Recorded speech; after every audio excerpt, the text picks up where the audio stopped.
Curse of Strahd, everyone. Okay. Last time on Curse of Strahd, the party is traveling to Vallaki when they ran into a neophyte lich, leading a small horde of zombies and undead as they're attacking a caravan.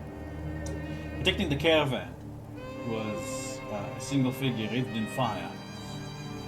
Soon Thunderheart, party's ally, that they helped heal from the dark wound inflicted on him by Rahadin, who the party has recently restored,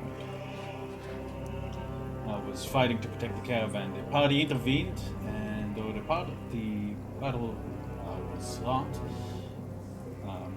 you did succeed. Two of the other caravans and their guard managed to get away.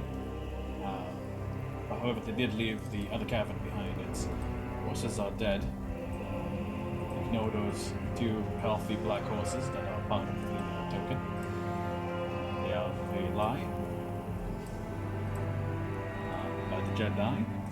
That was my name, sorry. And as the party kind of catches their breath and takes stock of your wounds, as fire rages behind you, soon you guys can hear cries from inside the caravan. Babies. He soon turns to you all, bleeding from a dozen injuries, but alive and grinning widely to see you all.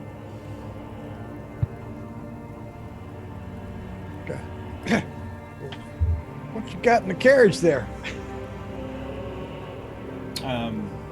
Soon says, well, I followed these fine folks. They agreed to let me come along with them in exchange for work as a bodyguard, of which here I am. Let me see now. He'll climb and knock on the door and speak a staccato of Barovian. Very stilted Barovian, from the sounds of it, but soon has been for a while, so it seems to be able to speak it. An answer returns from inside, and the caravan opens. You guys see in the shade of the caravan, carriage opens. You guys see a young woman holding a small baby. The baby's screaming its head off as she holds it. An elderly woman peers blindly at you as well. By their dress, they are poor, typical Barovians. But those of you with sharper eyes, I'd say, perception 12 and more, can notice that the baby's ears are a little bit more pointed than most humans would have. In fact, you're fairly certain that the baby is half-elf. The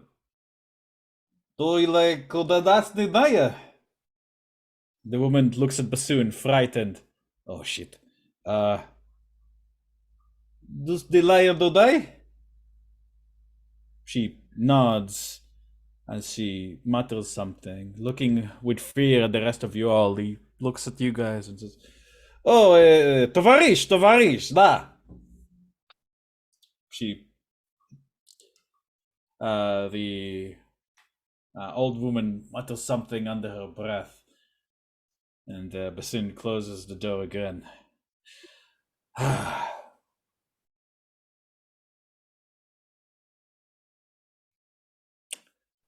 Fuck. None of you would be able to turn into a horse, would you?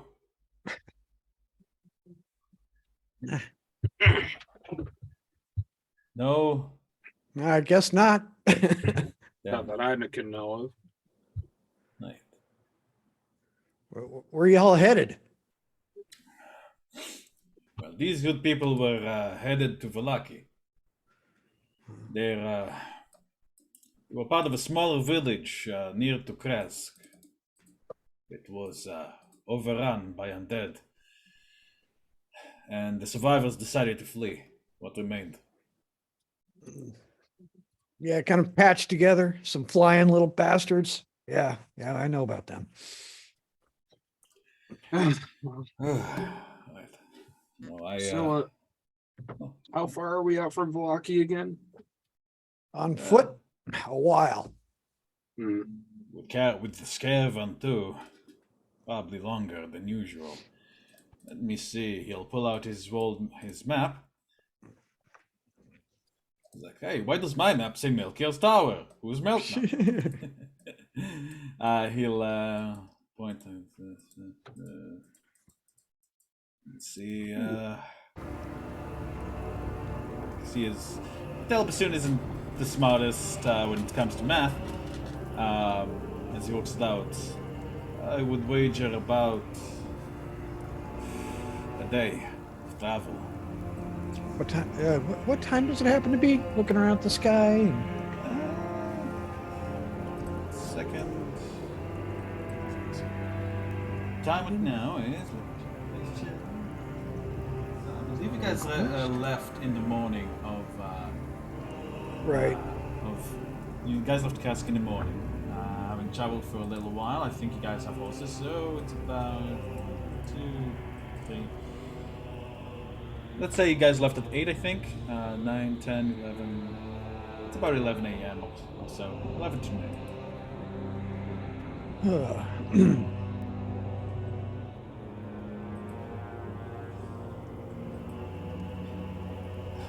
He sighs and folds the map back up.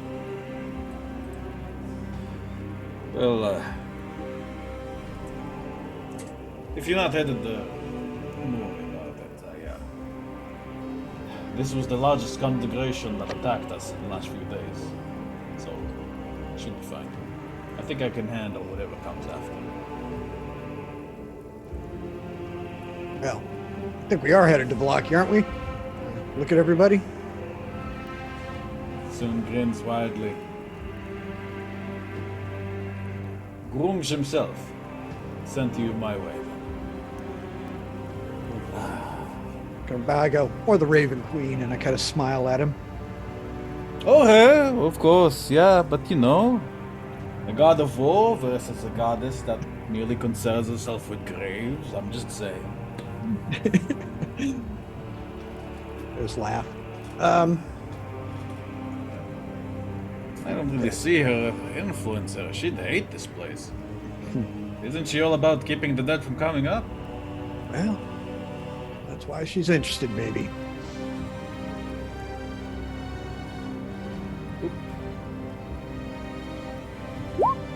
I kind of look and I go, gentlemen,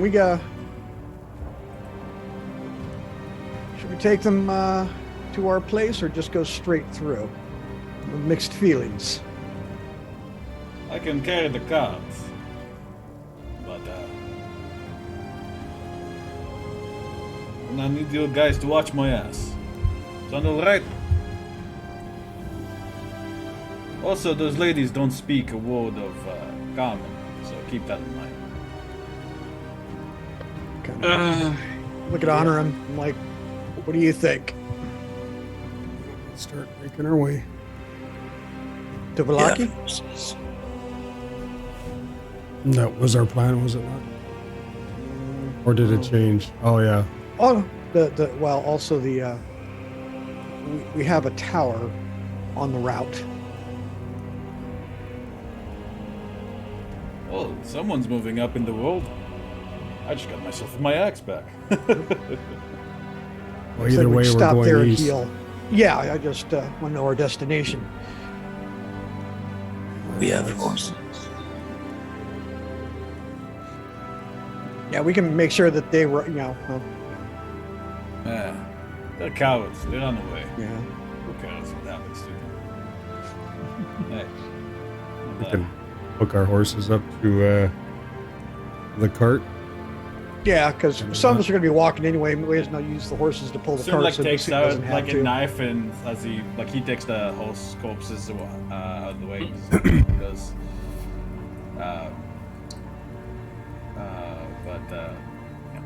cuts them loose from there. Looks at the fire, and which is spreading a bit. Thankfully, there is a bit of it is snowing a little, and so we're just slowing it down. But he looks back at it, frowns.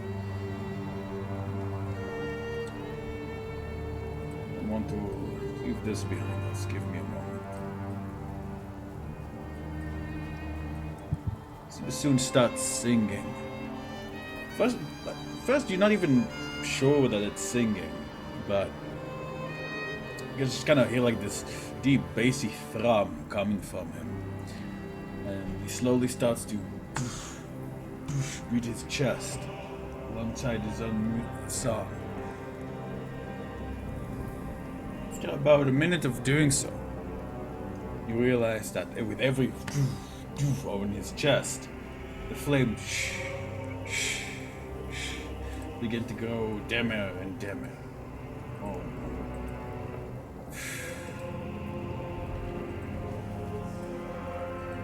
Until they are. Bassoon is an orc, right? Out of character. He seems to be a half orc to you. Okay. As far as you can tell. Yeah, so just the kind of the side comment, Vasil's gonna elbow Tarm. So I can't tell. Your friend looks like a half orc. You sure he isn't like some elemental or something? We had a friend of ours that was one of us that was much like him, only his thing was lightning. So we're not unfamiliar with it. So I'm just gonna say they're elementals for my own convenience. Also, every time we meet someone like this, here's my point: you guys may have a lot of friends grow up. We try. We're sociable a lot. We get around. Yeah.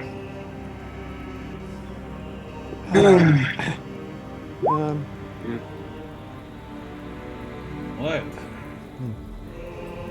Let's make our way. DM, I'm going to reach into my pack and slip on the ring of carved eyes again. Into it quickly. Journey to the tower. This goes off and collects the horses. Yeah. Comes Alright, back on. Bannerus leading the others. Mm-hmm. And as we go, I'll be walking my horse, but I'll kind of be behind everybody, so I'll be the last in the row. And like somebody take point. And as you guys begin traveling once more,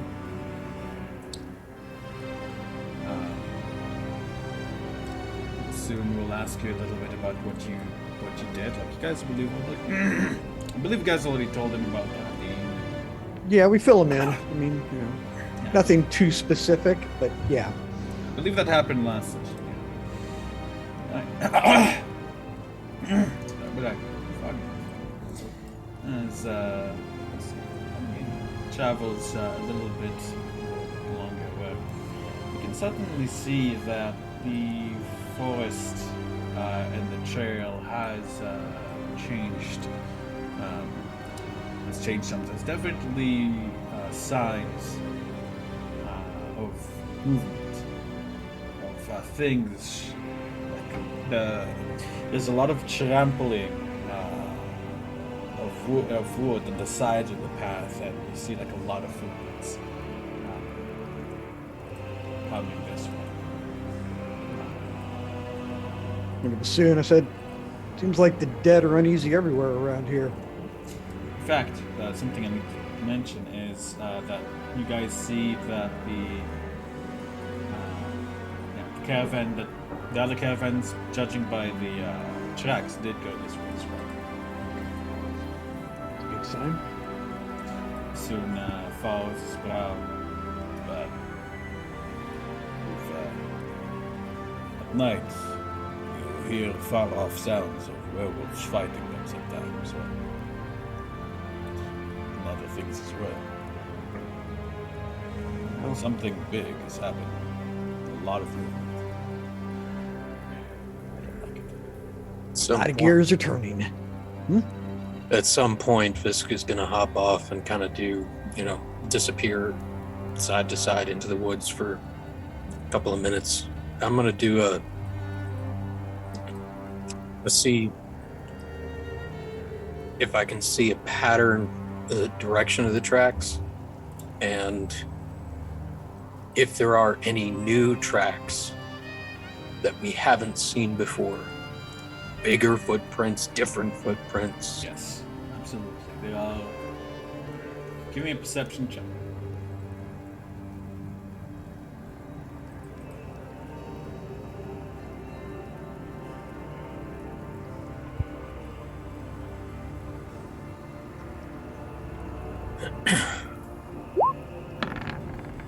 Alright, that's absolutely, yeah, absolutely. You see, there's quite a lot of movement, and by the smell of it, of the undead.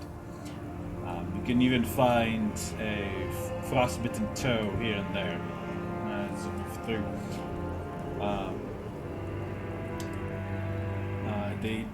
They seem to be heading away from Valaki. In fact, and towards the way you came. Some are older, some are fresher. You recall that you guys found footprints going this way as well some time ago. It reminds you of that. Other footprints besides humanoids? Yes. You see some footprints seem to be it's humanoid, but with parts missing. Some of them look to be like pinpricks in the ground. Some of them are like massive footprints, but for the most part, it is humanoids. After about 15-20 minutes of this, Fiske will go back and relay that to the rest of the party.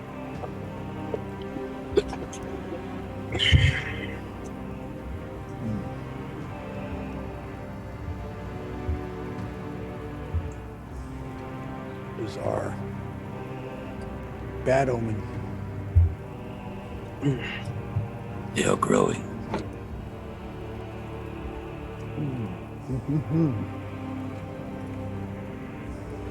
Lake is definitely unhealthy. I think something may require our attention. Wasn't in this mind. Indeed. There's always some shit going down. I'd focus on what's in front of us.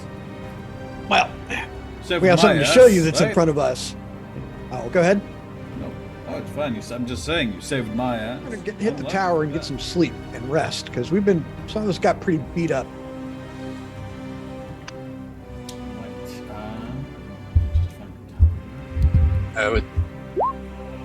I would say if before I hop off, if there's a guy could sit on the top of the carriage, kind of curled up on the top, and get a short rest in before we get there. To oh, I see. Thingy.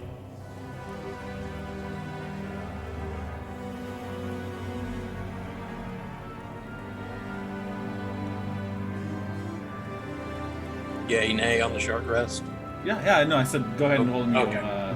Got it. Yeah, and hit die sits in the thingy.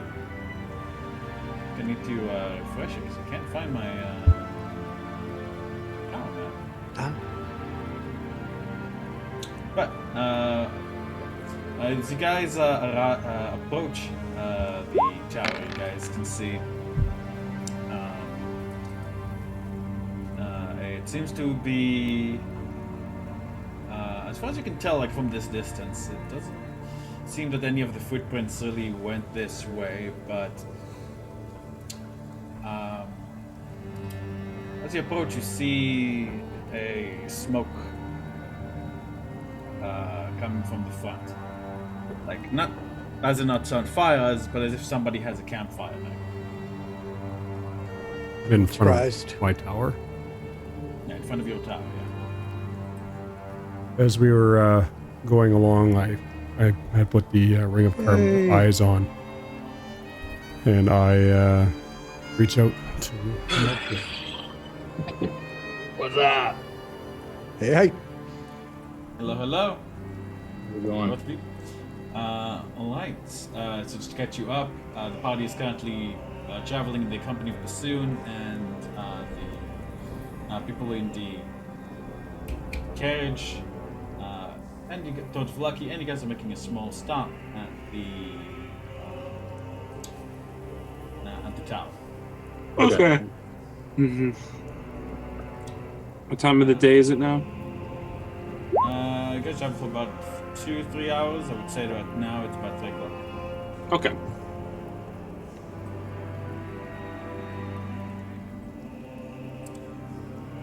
Alright, as the party starts approaching and soon kind of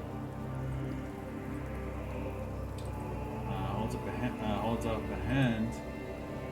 Let's see. It seems, judging by the appearance of the caravan there, these look like Vistani of some kind. They you can see about 5 figures dressed in various, reds, and they seem to be, as far as you can tell, they seem to be discussing. Well, I'd say you can't really tell. They're speaking Bovian. You can see one of the young woman kind of peer through the window, and Inside the tower? no, like from the carriage. Oh, okay. She looks frightened.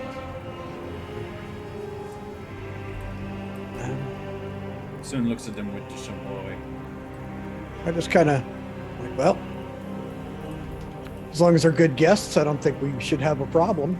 Let's go to the tower. And just kind of, I go like it's my own front yard, or Onorim's own front yard.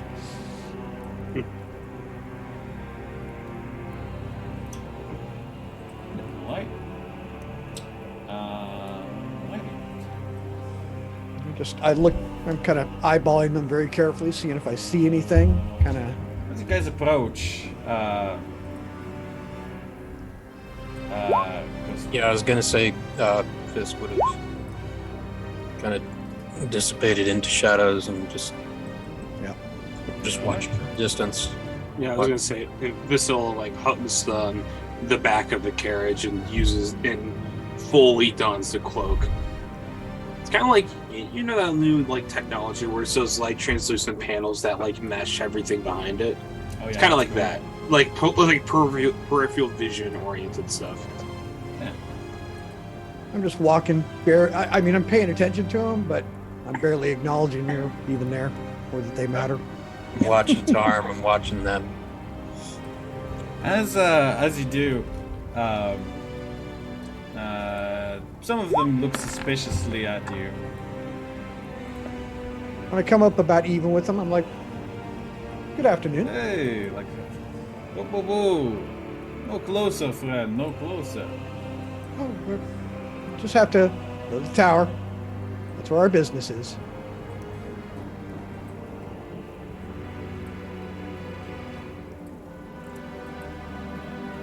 Let's do the map.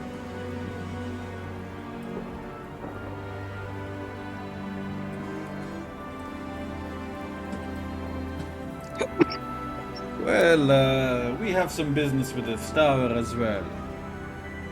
We were here first, so just wait patiently your turn, huh? Well, let's see who's supposed to be at the tower. Why don't you open the door if you're supposed to be here? With that, I open the window. Oh yeah, Onorim just whoop. And I look down. What do you want? What are you doing at my tower? You see them kind of. I'll just put you kind of at the front door so you can still see you. See them looking up, startled. Oh! Kind of looking back as It's up here. Up here. But you were just wizards. Yeah. Of course. Hey, welcome to my tower. How can we help you? Well, me and my family here merely wanted to pay our respects and see if you could help some travelers. We did not know that we've heard that this tower was messed with recently. We came to investigate, be good neighbors, as it were. Ah, Inside check appreciated. with the fuckers. hello, Well, it's neighbor. appreciated, but as you can see, it's fine and well taken care of. Well, you know, there's all kind of types here in Barovia. Wouldn't want you to be in any danger. Do any of them look familiar from our travels? Or do the colors kind of tell us what clan they're from? The clans usually dress like fairly similarly, but you may roll me a history check to see if you can recall any of their faces. I'm good with faces. You recall a couple of their faces with your excellent memory. I would say, yeah, you recognize a few of them from the Petrovic camp. Which camp? The Petrovics. The ones that Arabelle belongs to, the ones that are like, hell yeah, Team Strad all the way. Okay.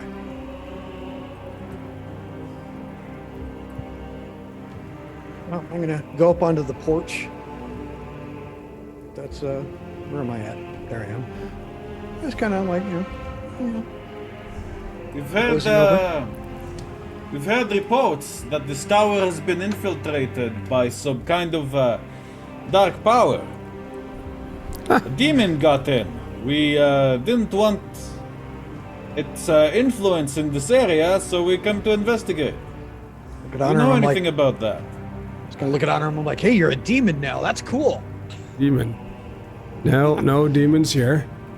Yeah. Where did Luvash hear such a rumor? Eyes widened.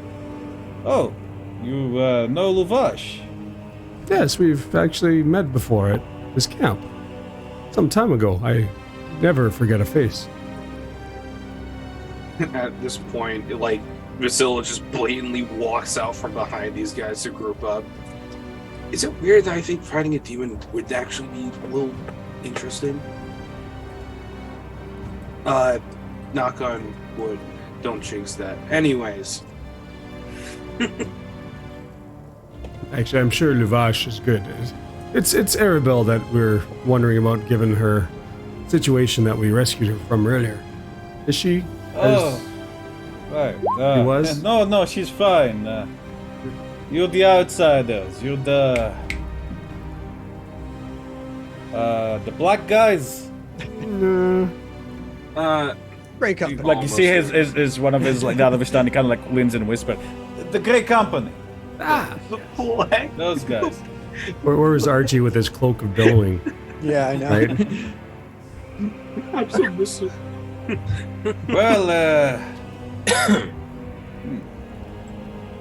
so the tower belongs to you, huh? Yes, it does. He gets Obviously. it. Well, Thank you for checking up on us, though. We can let Luvash know that we do appreciate it. And you're We'll probably- welcome, he says with disappointment. we're probably going to come for a visit shortly. Maybe in a few days. Yes. Yeah, sure. And if you need anything, you just give a holler. We're right here. We'll make sure that nothing messes with you tonight. Or if it does, it's dealt with. Yeah. Well, suppose you need to be careful now, eh? It's Barovia. Yeah, we're alive. Of course we're careful. Of course. Sounds like you're ruffling quite a lot of feathers. It's fun. Right up until the raven bites you. Takes your eyes out. But Well, it's good to see that you're all in good health. I will be certain to let Arabella and Vash know. Excellent. Thank you, thank you. It is, please excuse me, it's dinner time now. I've got to get something ready. Take care, ta-ta, and we'll see you soon. And I'll close the, Yes. the shutters up. And I'm gonna, Spoken like a true wizard. Yeah, they yeah, you as they see- wander off, I go, may the Raven Queen protect you in your travels. And the Night Mother watch you during yours. All I can picture is the guy on the parapet from Monty Python. Yeah, exactly. We've Cool, eh? already got one. I don't know if you guys ever had the experience of, someone coming up to you like, yeah, there's reports of cockroaches and termites in your neighborhood. You can't mind if coming for an inspection. That's basically like the energy you got from these guys. Yeah. Yeah. Oh god, I was that guy for like 6 months. Anything you'd like to tell us, Maverick? I was in sales. I did like lawn care shit. So we'd like do Oh. door to door stuff. Dude, these are like people hey, who want to like fucking scout out your house, see what you have valuable. Yeah, and yeah. This for, is what I for was gonna us, say. it was like walking around yards, and the idea was like, oh I hey, have we're a doing- I have a low opinion of professional salespeople, but even I don't think they're those guys. you can read a salesperson quickly by how fast you push against it. Good ones will be like, okay, all right, I'll that's fine. I'll go another one's. Really aggressive, pushy ones like, well, no, you have to understand. I'm like, oh no, get out. That's Yeah, it. yeah. They're the ones that I don't want to talk to. Yeah, like I've actually made a friends with a few of them. Just I'll, like, Head downstairs Sorry. soon And I'll watches open them it. leave, and I'll open the door. frowning. Pardon me. This kind of melts out of the shadow in the ground behind the bushes and finish the rest. I was sick. If we didn't have these people here, I'd offer getting rid of those. Come in and get some sleep. If we get mad at every Vistani around who's doing whatever, we'd never get anything done. They're Petrovics, man. They're Petrovics. They sell people to Strahd, right? Yeah, we're kind of familiar with this crap. The Petrovics that got me to come here in the first place. Unfortunately, we have a bit of business to do at their camp. And I don't think it would do us any good to get there and Yeah, Yeah. you social butterflies again. Yes. Only make as many enemies as you need to. I could stand to make a couple more. Right. Knocks on the carriage window. Shit. Lushdekoya! Dilnaya Sadoye! See the young woman kind of peer fearfully from underneath. From out the window. Just hanging on to And hesitantly steps out as he holds a baby with one hand, and you see with some difficulty, like he grabs what might be her mom or grandmother, who's shakily down with a cane.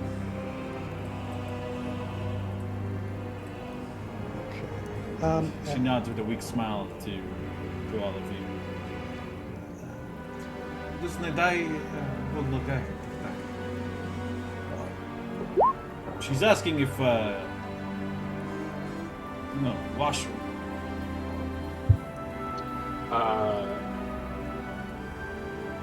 Looks at We actually understand what she's asking. He does. He's This is translating. translating.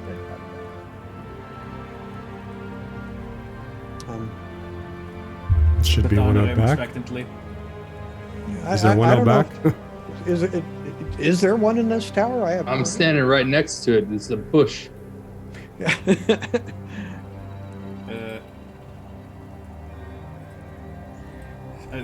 Bassoon will translate, and she looks at him horrified while the old woman cackles.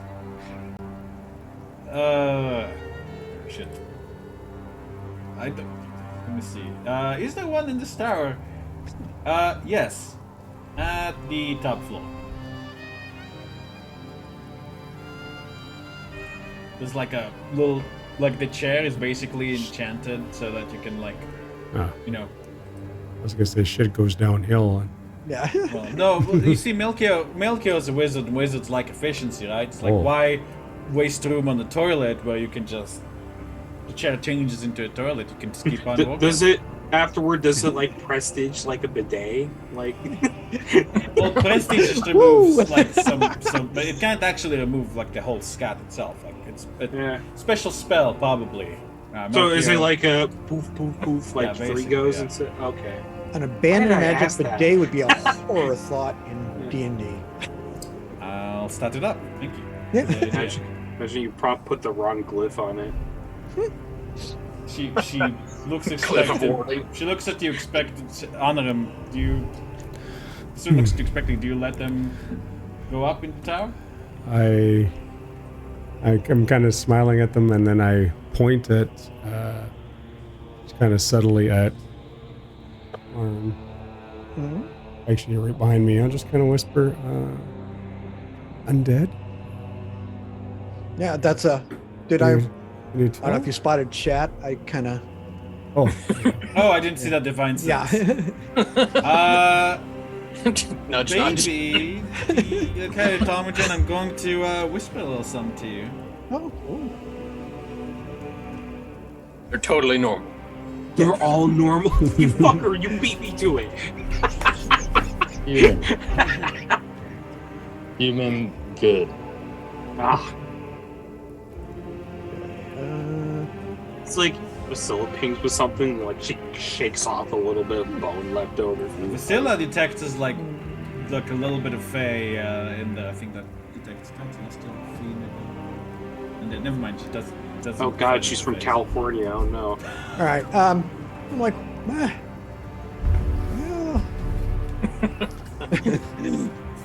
I look at him with kind of an odd look.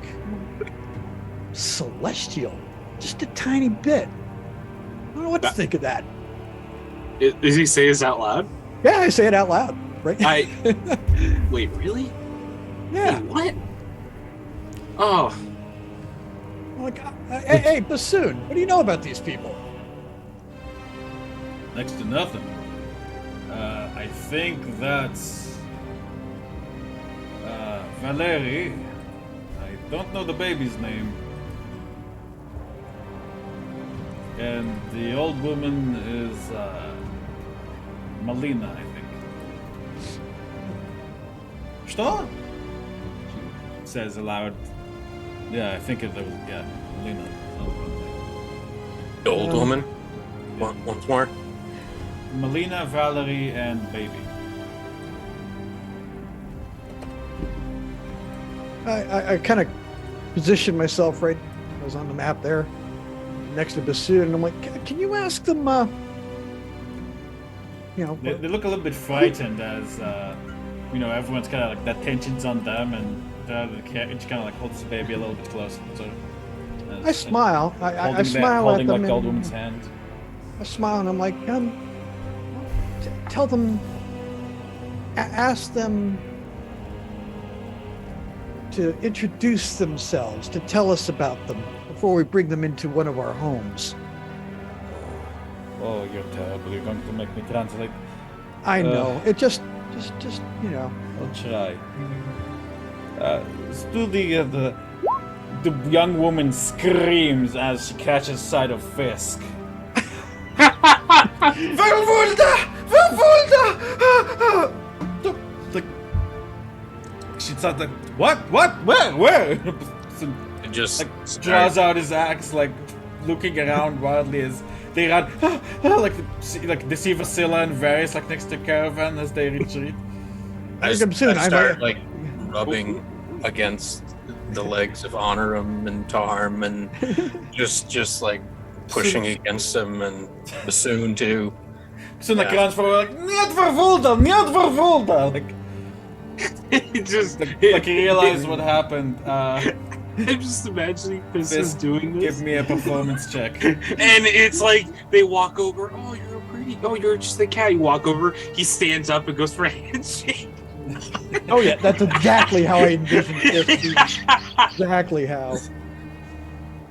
Oh, that's a 5. Bassoon forgot to drop the axe as he waves forward, like not will do, like not yet will do. So like he looks really frightened because he runs at him like with the axe, like yet will do that. Like, it's just like, ah! Is that an advantage because I'm helping at all? Yeah, Or is yeah. that just Bassoon fails, but you can go ahead and give me the performance. The DC for you. Go ahead. Oh, Yeah, go ahead. I'm doing my own. Oh I boy. gotcha. Oh boy. This will be great. All right. Well, Bassoon was that side of hell.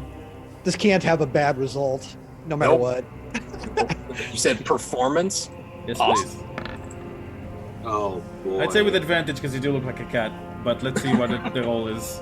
Oh, an 8. Okay, go a ahead. cat. Well, that's one. Well, no, as in he's acting like a cat, like he's Yeah, doing it's- like non-werewolfy things. The handshake. The handshake. So, I that's- wanted. One. Let's see what 2 does. You add those up, right? Right? Yeah. Right? Yeah, she's backing away. No fucking way. Yeah, she's backing away until. Soon I as just- Let's go in. When they get scared, they'll come in on their own. And I just walk Just in. It just. And then, as you guys gotta shake your head, like, no, I'll stay out here. As she kind of like looks, in fear between everybody, like looking kind of back and forth between everyone and the carriage, she seems to catch sight of Varis. And she tears start coming down her eyes. It's between the two and steps back.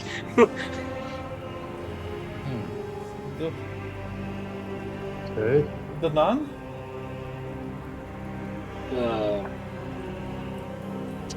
She moved towards you, Varis, like with tears in her eyes, like. Ferris is looking behind him just to make sure there's nobody back there. You're the elf here, buddy. Well, they weren't speaking Elvish. No, but This knife, the hood, the nun, like she goes to touch your face. I'm gonna just slightly back up, or just kind of. She's asking if you the nun, if it's really you. Do you know this lady, Varis? Oh, The old lady's like, with her. Oi! Valerie, this Nagoya! Blindly, where'd she go? Soon, puts a hand, on her side and say, Rumsches tits. This is not the die.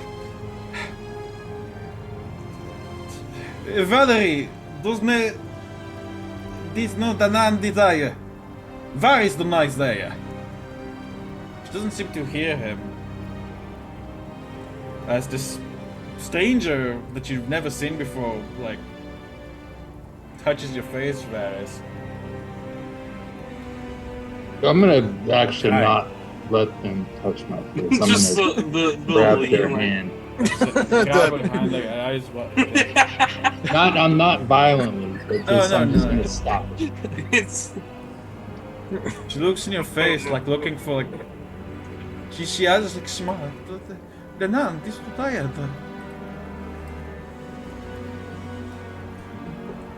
She thinks your name is the nun. Yeah, I'm not Denon, honey. I'm Varis. Varis. She blinks at you without understanding. She clutches the baby a little bit too hard. Ah! Wait. She backs away. Confused. Valerie. Listen up. Soon looks completely out of his element. Starts to. Oh, crap. My Bovian is not good enough. If those goddamn Vistani were here, actually, I could have asked them for help with this, but no. Probably. Fuck that. This stuff, this like. It seems that he manages to convince them to follow him inside, and she keeps throwing looks behind her back towards Varis. Eyes wide.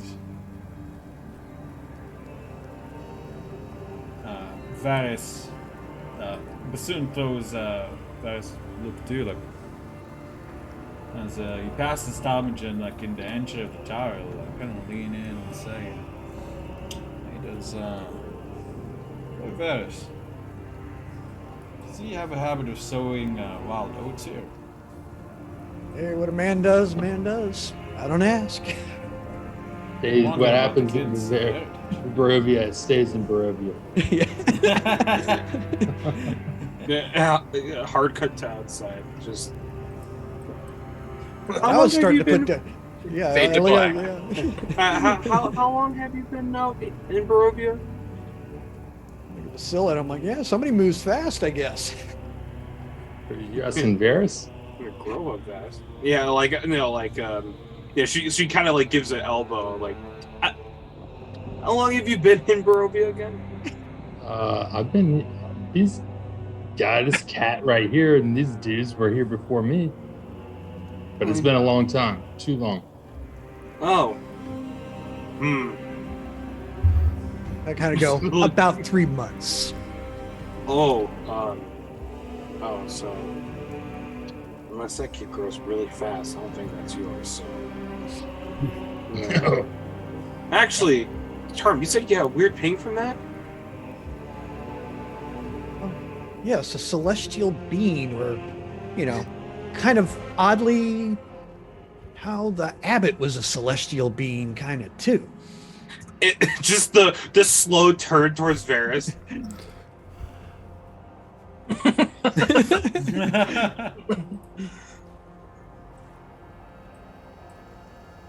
I don't know what these people are thinking who I am, or who they're thinking I think I am. But I'm not a big fan of them going in there either, by the way. Yeah.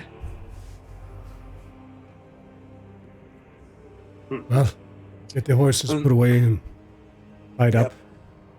Unless this kid starts making golems too, then I think they should be fine for now. Do you allow them to go up on him? You let them go with the elevator and that? Not quite yet. Alright. Once we have the horses in an area, they're going to be tied up for the night. I'm going to cast alarm, kind of in front of them, just an alarm to myself. Anything but the horses. Yep. And then I'll go I back. do have. Oh, sorry. I'm gonna go over there and just really quickly, because I still have. Although I can't find it, but I know I have it. I'm gonna hand the kid a little piece of candy, and then step back. It's a baby. It's fairly fresh, Sorry. or maybe like less than a few months old, maybe 2 Oh. or 3 Okay. months old. But I'm still gonna give it to him. so, I mean, you can still say that you do that if you Yeah. like. You, as you approach, he. The nun, this is the idea, Valerie. This, they're like.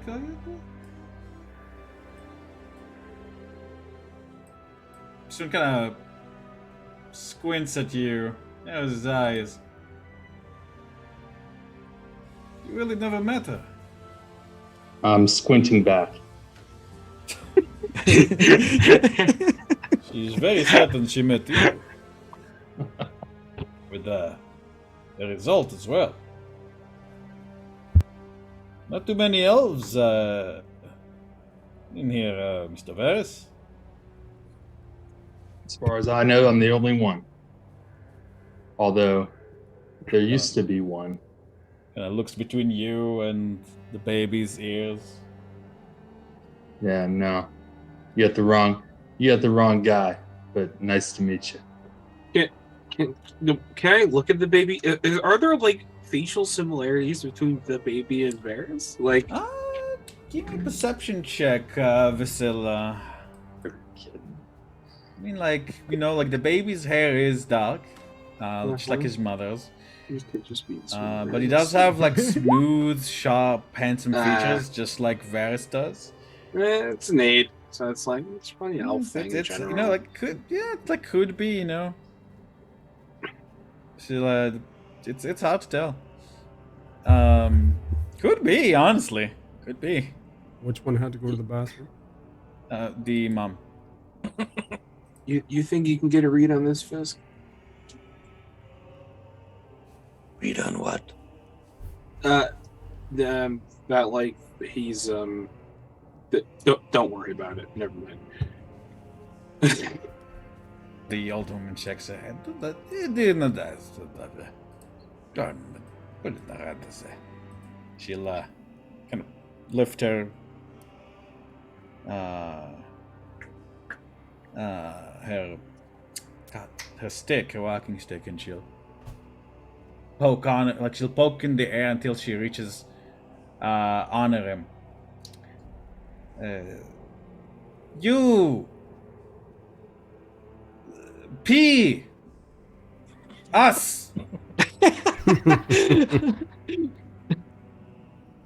One, come. I'll make room for one on the platform.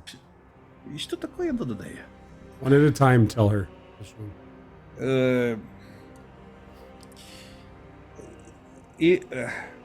Unda. One. Baja. She'll kind of scoot over she smells like old lady. All right. And Fiske is going to take a whiff as she gets closer to him.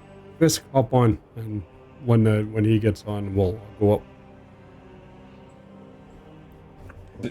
Taking a whiff, she smells like old lady,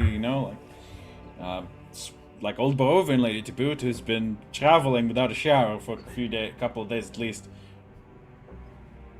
Give me concept now. Yeah. Yeah. The guys arrive up as she guys pass. She already peed a little. Probably. No, Everybody seriously. settles in. I kind of take a moment and I do a thing, and I kind of let Parvis the bat go, and a big sigh, and an hour's ritual. You see Parvis come back now as a black raven. Ooh, all right. Nice. Nice. Let me see. With that, Varis, she's not taking her eyes off you at all. She's staring at you with disbelief, longing, and sadness and hope. It's a little bit heartbreaking, honestly, and you might find it hard, to meet her gaze.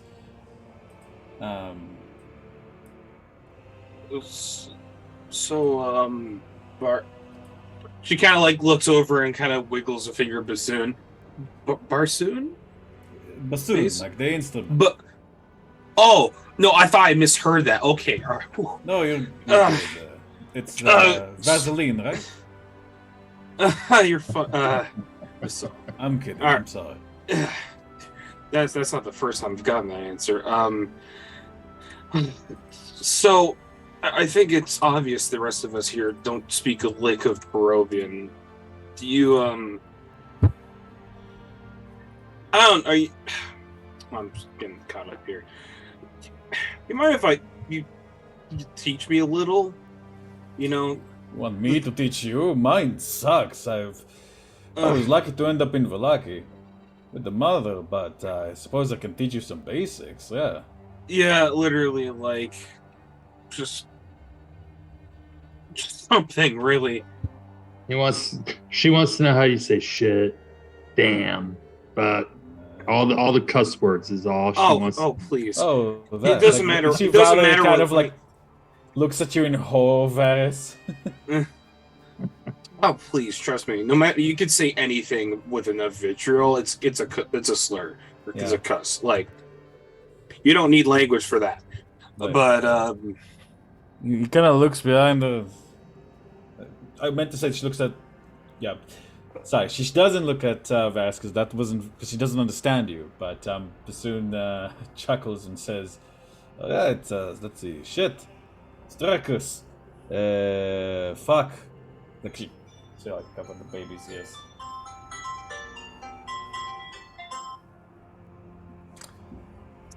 Jaunty little Sorry. tune. Maybe later, the curse words when she's up.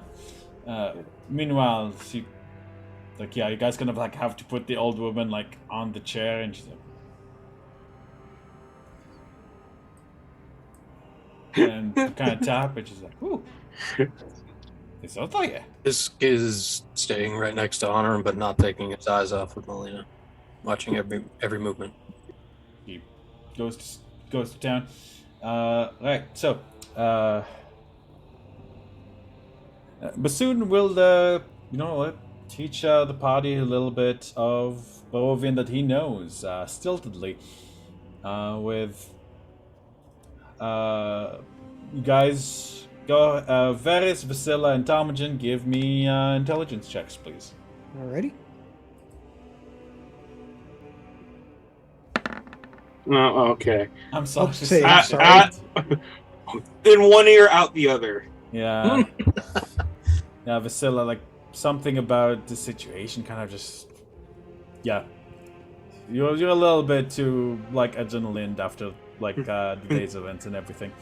But time again, so it's not a good student. That shouldn't have been a save. You but guys yeah. pick up some basic Barovian, like, I, please, thanks, there, here, 1 to 10. How do you say 2 again? Yeah. Zva. Yeah, it's Zva. I'm too tired for this shit. Ugh. Yeah, it's fine. Don't worry about it. We got a day or two ahead of us. Let's just. All right. Next time we're at a bar, let's take turns ordering and see how fucked up it gets for us. At that point, I might just take your own drink. All right. So are we doing shifts, or are we just going the whole night? I'm going the whole night. We're tired. This is the one place we might be able to sleep. Gingerly approaches Varis and holds the sleeping baby, please. Oh. Don't be Ramandisa. Okay. The dead man. What I'm gonna Under do? What's this stuff over to my on the left of my token? Is it like hay, or is it just garbage? It's basically garbage. Like it seems to have been crates that have been smashed open.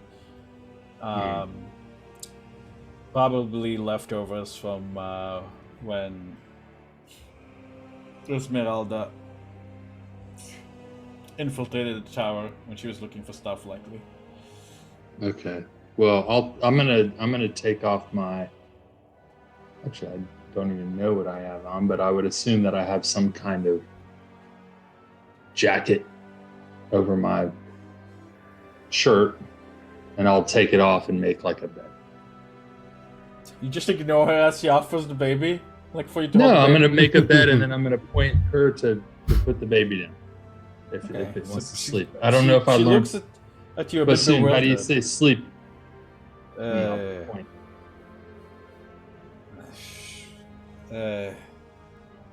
Zviga? She looks at Bassoon with her. No, that means to die. Not remembering that one. Crap. I don't remember. Okay, I'll just do this. I'll make like a hand gesture of the international symbol of sleep and point down at the See, in Baroga, that's actually the bird. She seems to understand, and she does understand, but she shakes her head.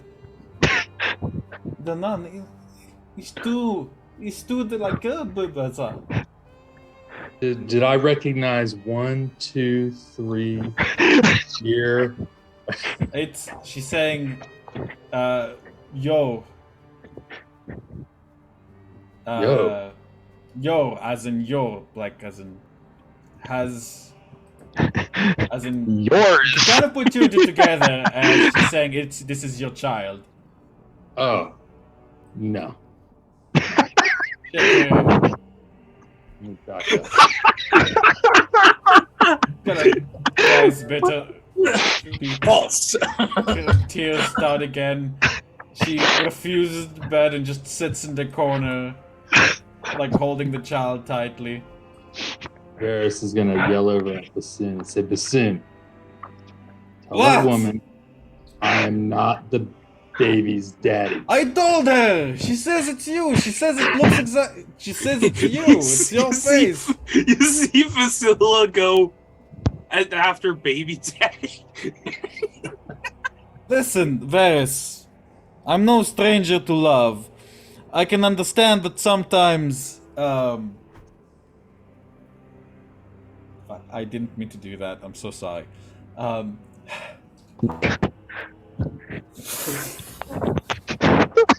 sorry.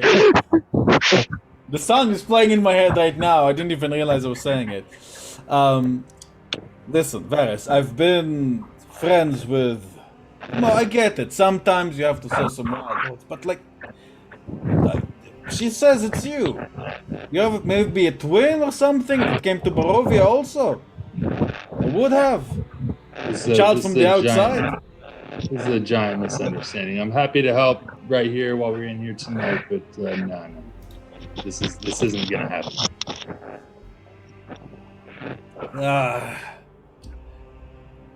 Valerie.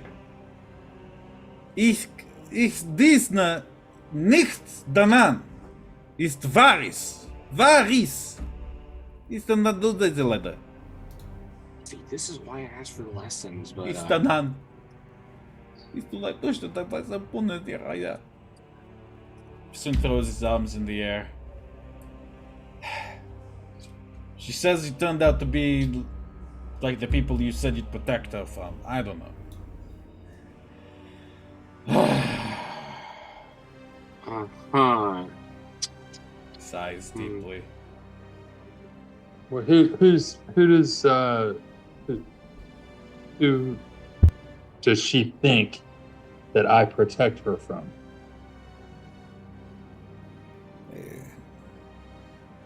We stai nel din danande.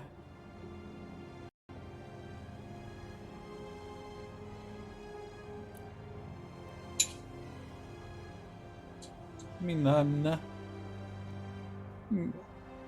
dilaista. Oh. Her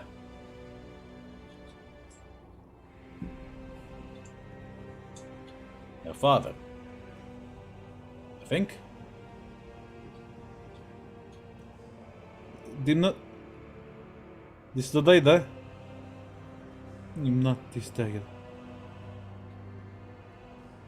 I'm not sure what the word she's saying is. It sounds like father and it sounds like husband. Of the past. Father, husband of the past. I don't know what that means. Does he have a name? Daddy. Don't did this for you.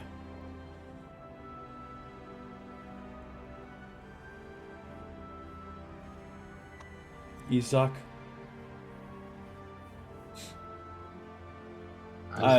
Isaac.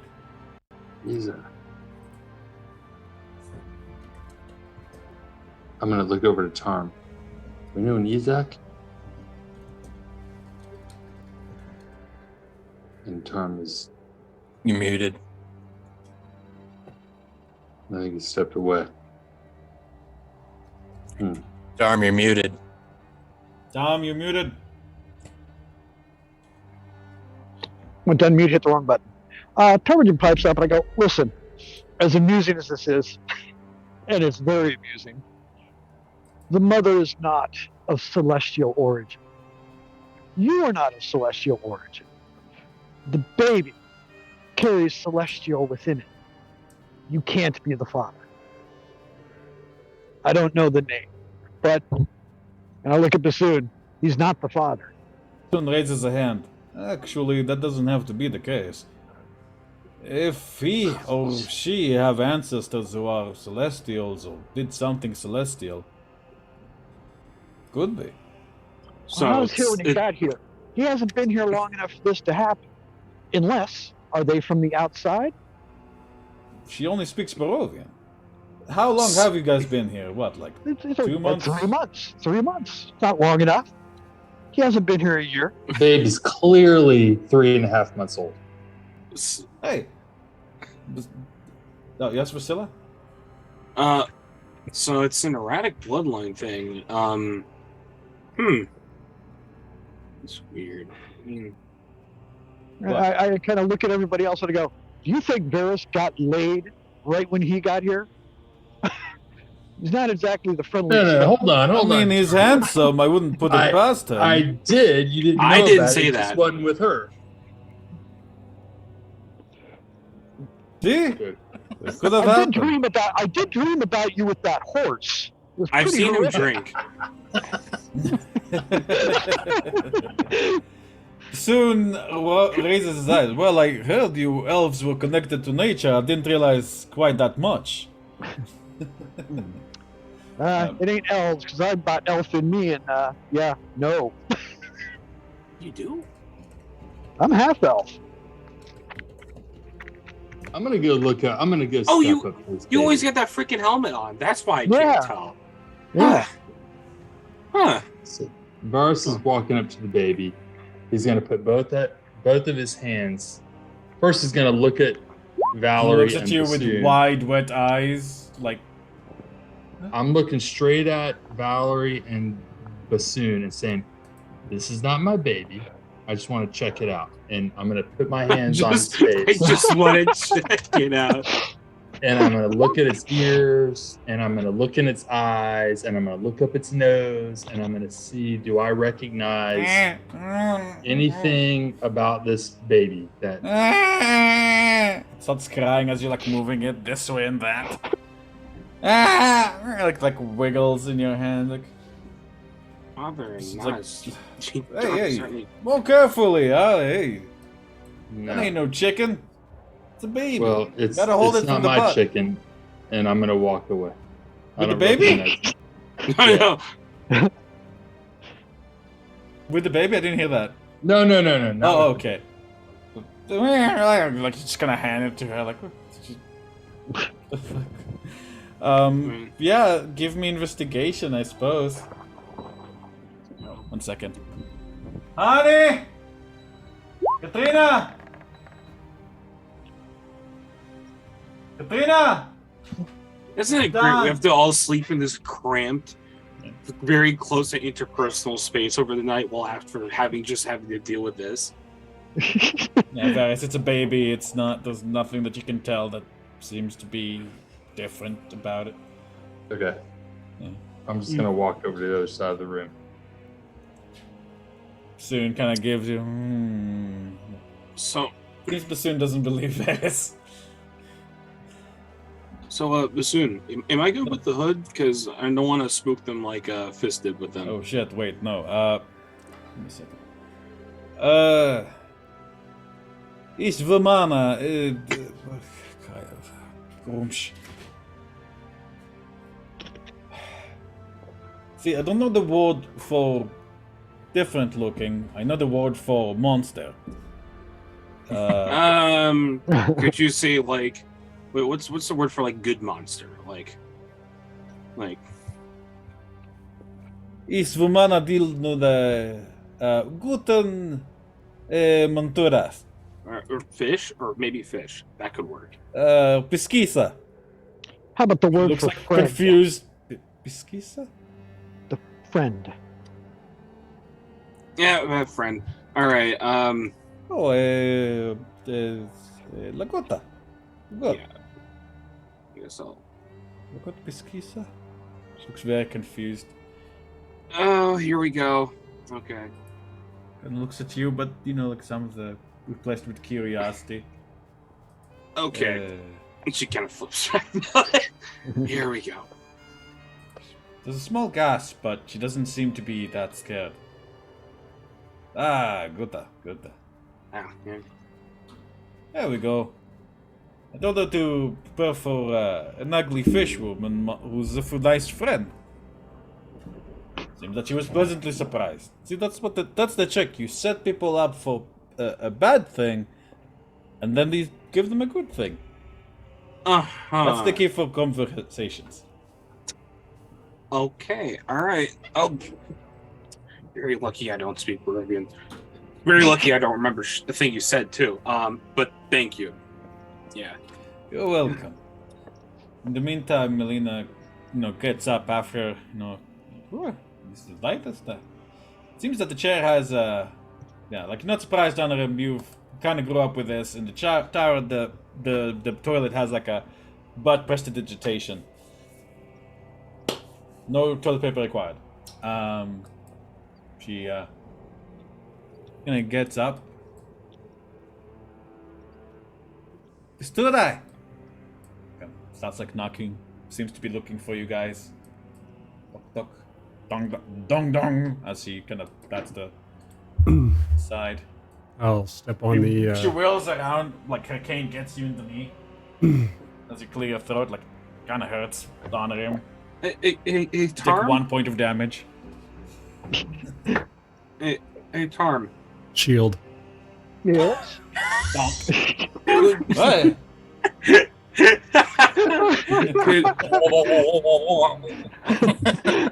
So you see Vasilla look over to the Raven and Mac.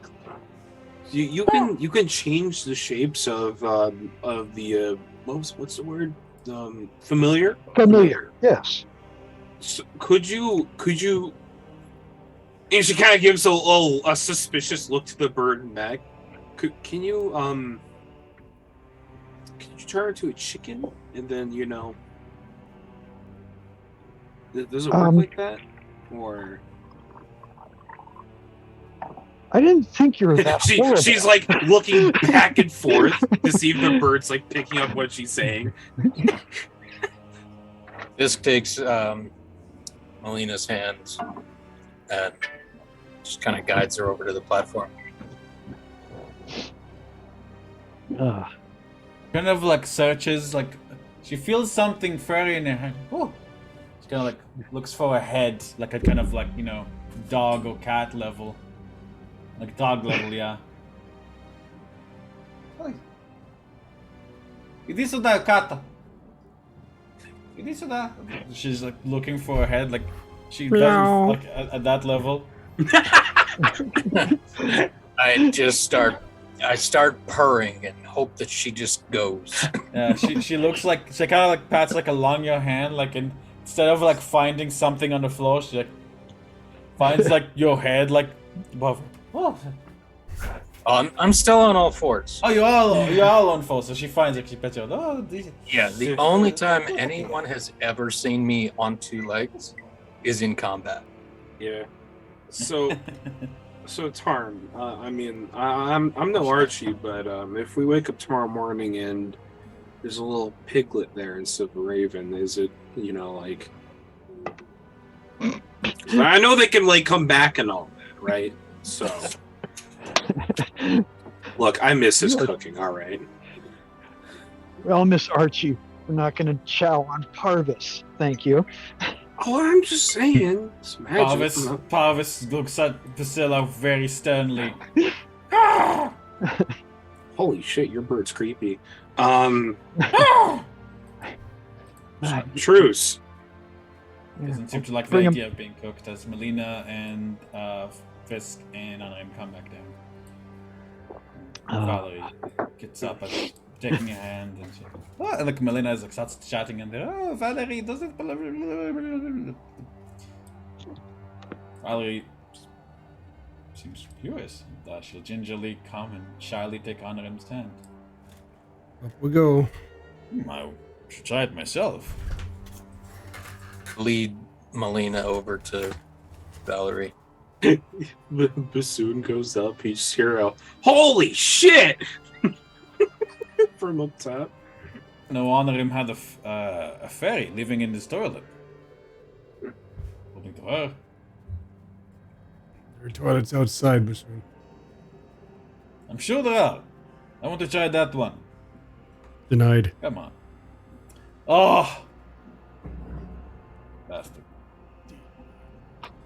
Typical wizards.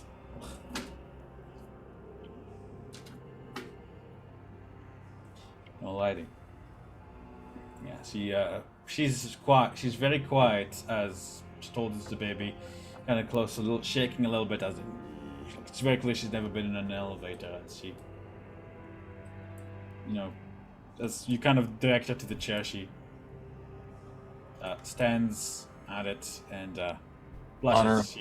Did you want Fist to go up to again? Absolutely. Okay. Yeah, she waits for these. Fist would have gone up with him.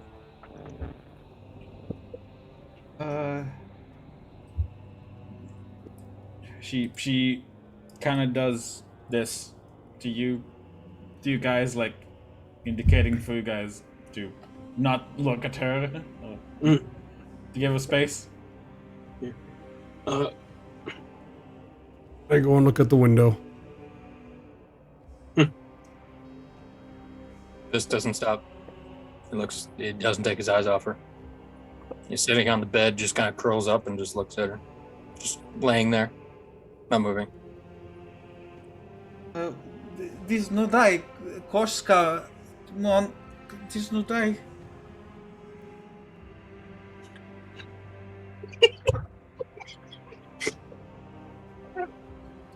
Сука, блядь, кошка.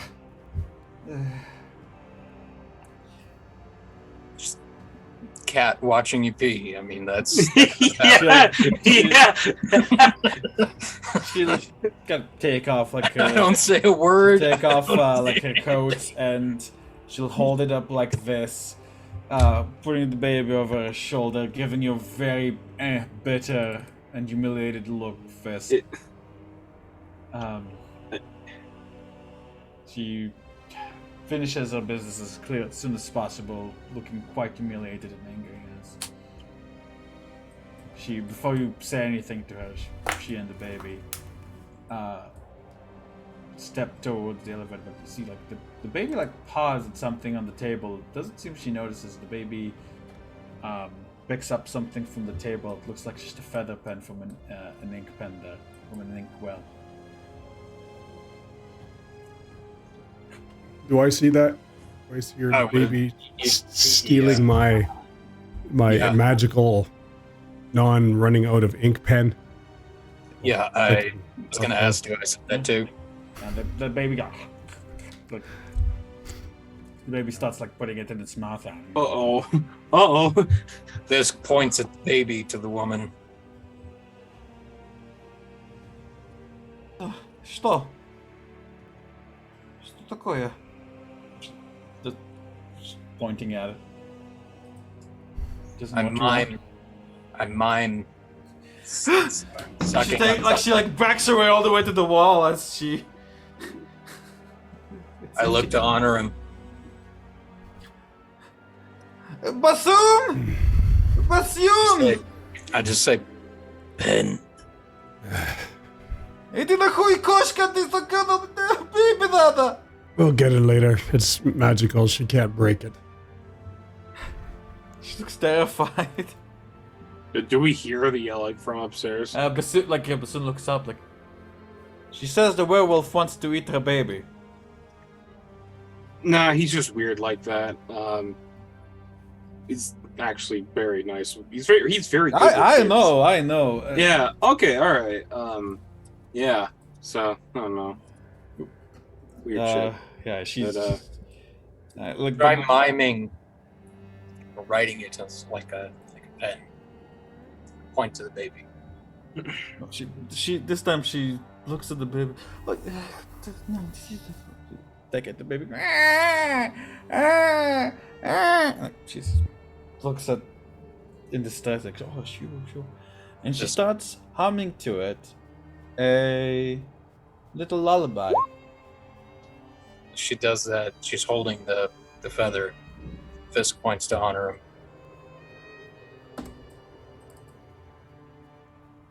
Oh. Give it to you, like, hand it to you like this, very carefully. I sit in the elevator with my back turned towards her.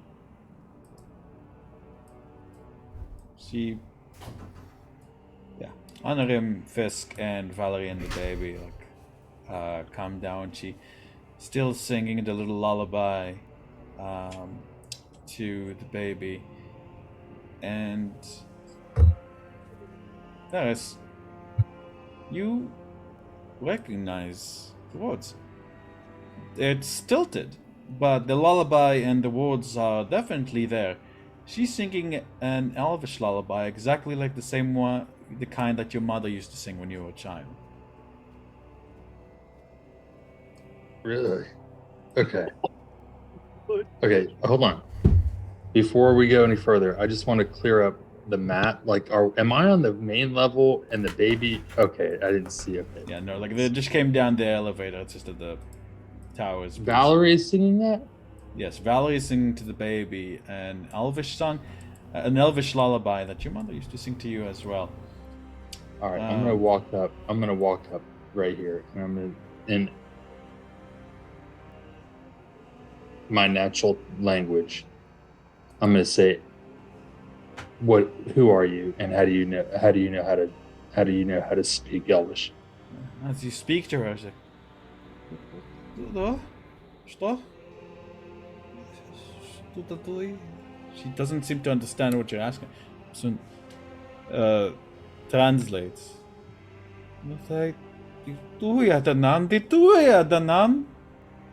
She says you taught her that song. Danan. I mean Varis.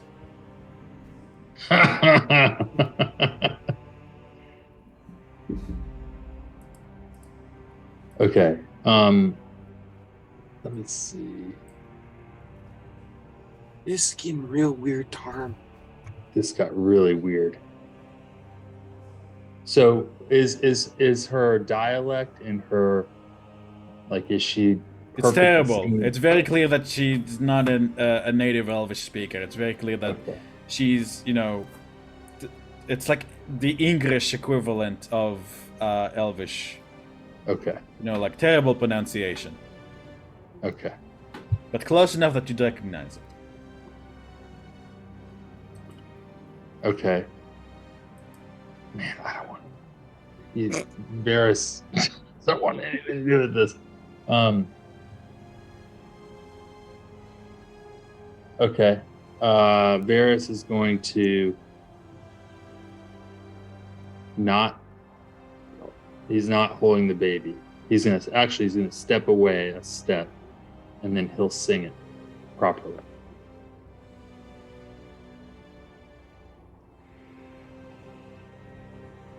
So you're not holding the baby, but you are singing it, okay. Yeah.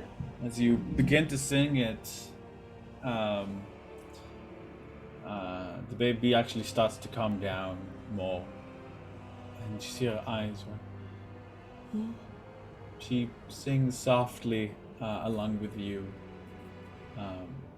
under her breath, like trying not to drown you out, but you sing along. But see the tears coming down her cheeks as the lullaby comes to an end and the baby is fast asleep.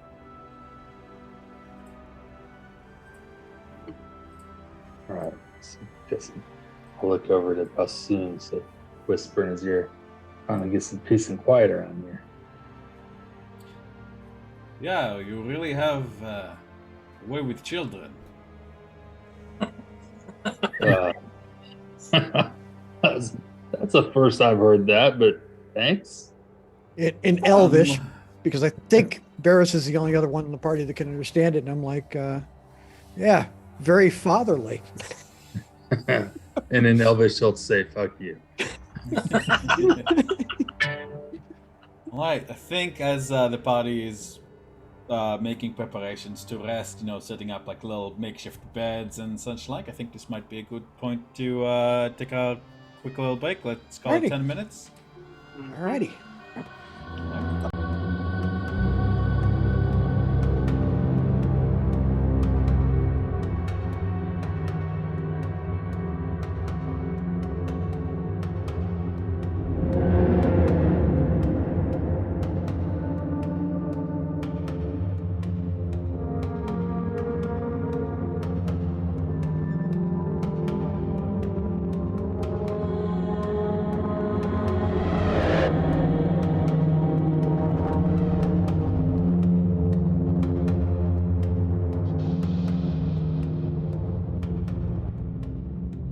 As we are back, let's see, the time I believe would be around,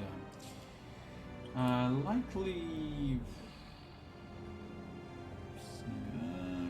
probably 4 o'clock by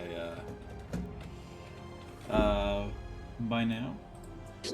As everyone kind of sits down, settles down. It's not, quite evening yet. What does everyone do? Past the time, Bassoon grabs one of the pieces of wood and starts carving out something. Valerie is falling asleep. Do our friends have food? Bassoon looks up. Right, they should have some in the carriage. I'll go get them. All right. If not, we can probably spare some rations at some point. So now I'm going to break out, and I'll probably step outside and do a little, unless there's a fireplace in here, but heat up some food and stuff, and that's about it. The way this tower was basically set up was the top floor had everything. Okay. A single man would need, while the other stories were likely for storage, experimentation, stuff like that. But hard to know because they've basically been cleared out. Oh, well, I'm just going to head outside and make a fire so we can have a hot dinner, and I'll send Parvis out. I do send Parvis out with an instruction. And I'm always going to say this. I'm going to be like, if you see a crow, and I kind of teach him because he can mimic, and just go, great company, and come back. So if he sees a crow, he's just to say that and come back. And other than that, he's just going to fly around and do his normal thing. Comes out with you, taking out a pipe from a pouch. Putting a little bit onto it. You see like him lighting his finger on fire. Got that fire thing down. Oh, aye. Thanks to you all. Just trying to crawl on it back when I had that hole in me. It felt like I was burning myself up from the inside, but now, like it never left. So I did want to ask about that. Is that a bloodline thing? Are you coming back out? You're coming out with Bassoon and Tom? Oh yeah, I thought I mentioned that. I was just gonna follow and just bug Bassoon for details. The delicious smell of Tomogen's cooking begins to go. While Bassoon's the herbs he's smoking don't smell unpleasant per se, but they do smell quite heady, very something very very minty. Any of the sort of goods I may have traded in the past? Yeah. Okay. He smiles. Well, kind of. It's that, but also, do you know of grooms, right? You're not an orc yourself, right, Vasila? Oh no. This is no, but kind. Has Vasila heard of the name? Grumsh? Absolutely. Grumsh is a very popular orc god. And one Oh! that's actually undergoing a bit of a religious upheaval at the moment, as a growing faction of orcs and half-orcs have begun to worship the thunder, the Grumsh of storms. It is said that the eye that this god lost became an aspect of him, and eventually there are now two aspects of Grumsh. The Grumsh of fire, which symbolizes violence, war, fertility, passion, and chaos, while the Grumsh of storms symbolizes, well, storms, growth, adventure, stoicity, and fearlessness. And while to some outsiders and non-worshippers of Grumsh, this might seem like a small distinction to the orcs and to the worshippers of Grumsh, this is important enough, and there are some religious wars currently ongoing. Hi. Oh, you see her like grimace and then hide it very quickly. Yeah. I know. Well, it's Mom basically Mom ate something she shouldn't have eaten from the elemental plane of fire. And it seems that gave me something of a gift. When I was a young man, Grumsh came to me and taught me how to harness these gifts. Oh.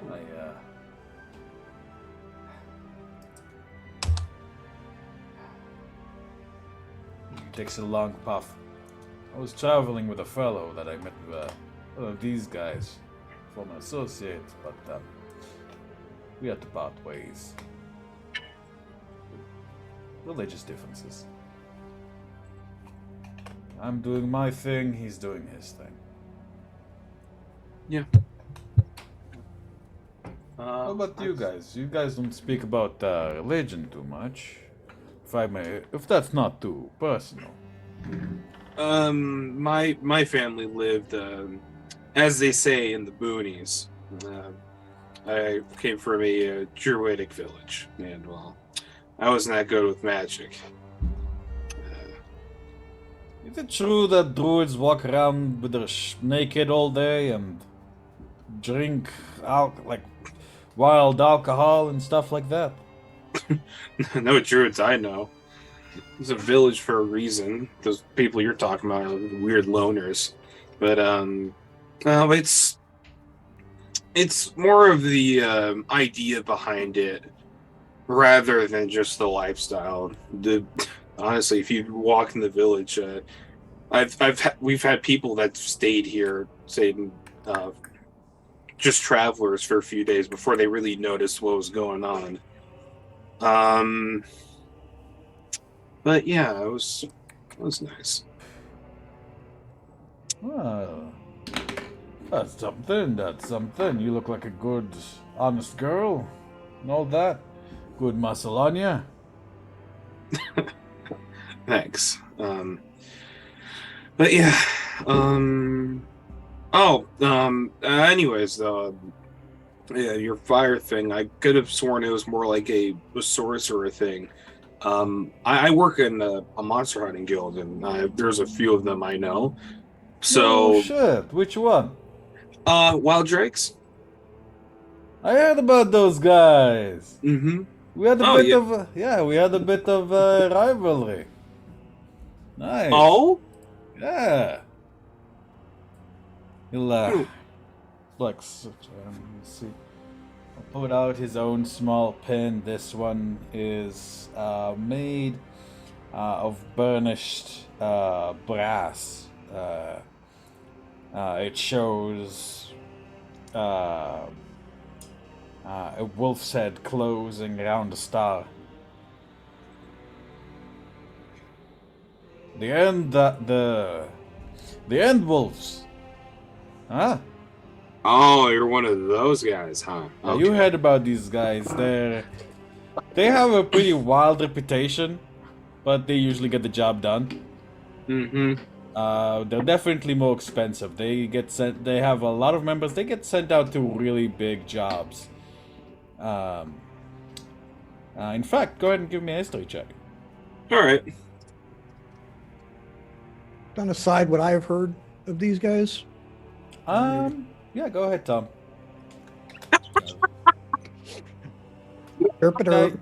Yeah, Tom, like, you didn't really deal with monster hunters much, so, like, not really familiar.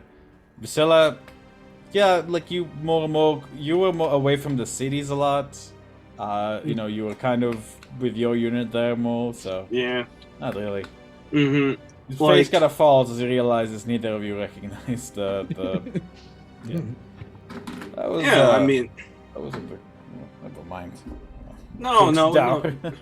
Look, I got sent more on, like, expedition stuff. Like, I wasn't part of the poor saps guys that got sent on mimic duty every 6 months. I was more out on the manticore, like cave dwelling operation sort of thing. And it was more chore work than any thrills, but experience is experience. What was your first big kill then?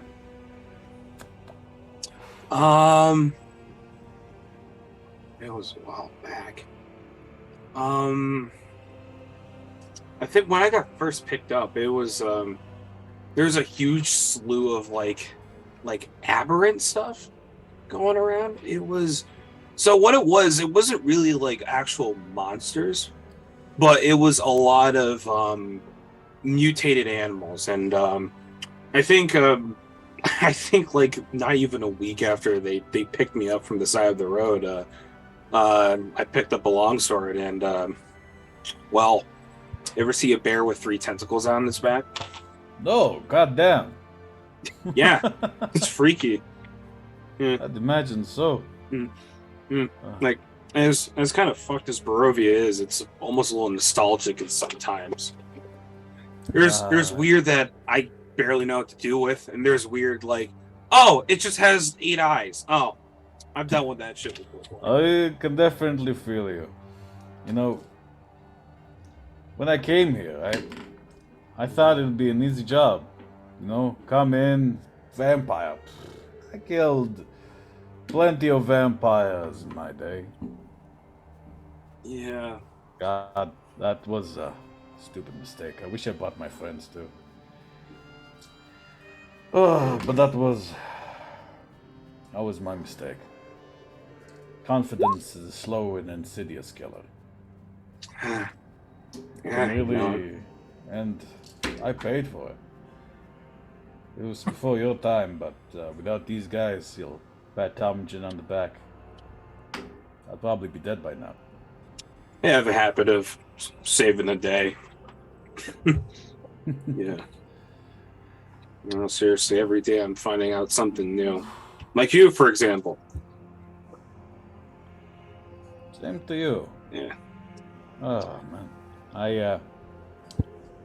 The best thing though is after you come, you know that moment when the dragon's coming around the corner, screaming angrily, or you know that there's a Medusa just about to descend in the next room,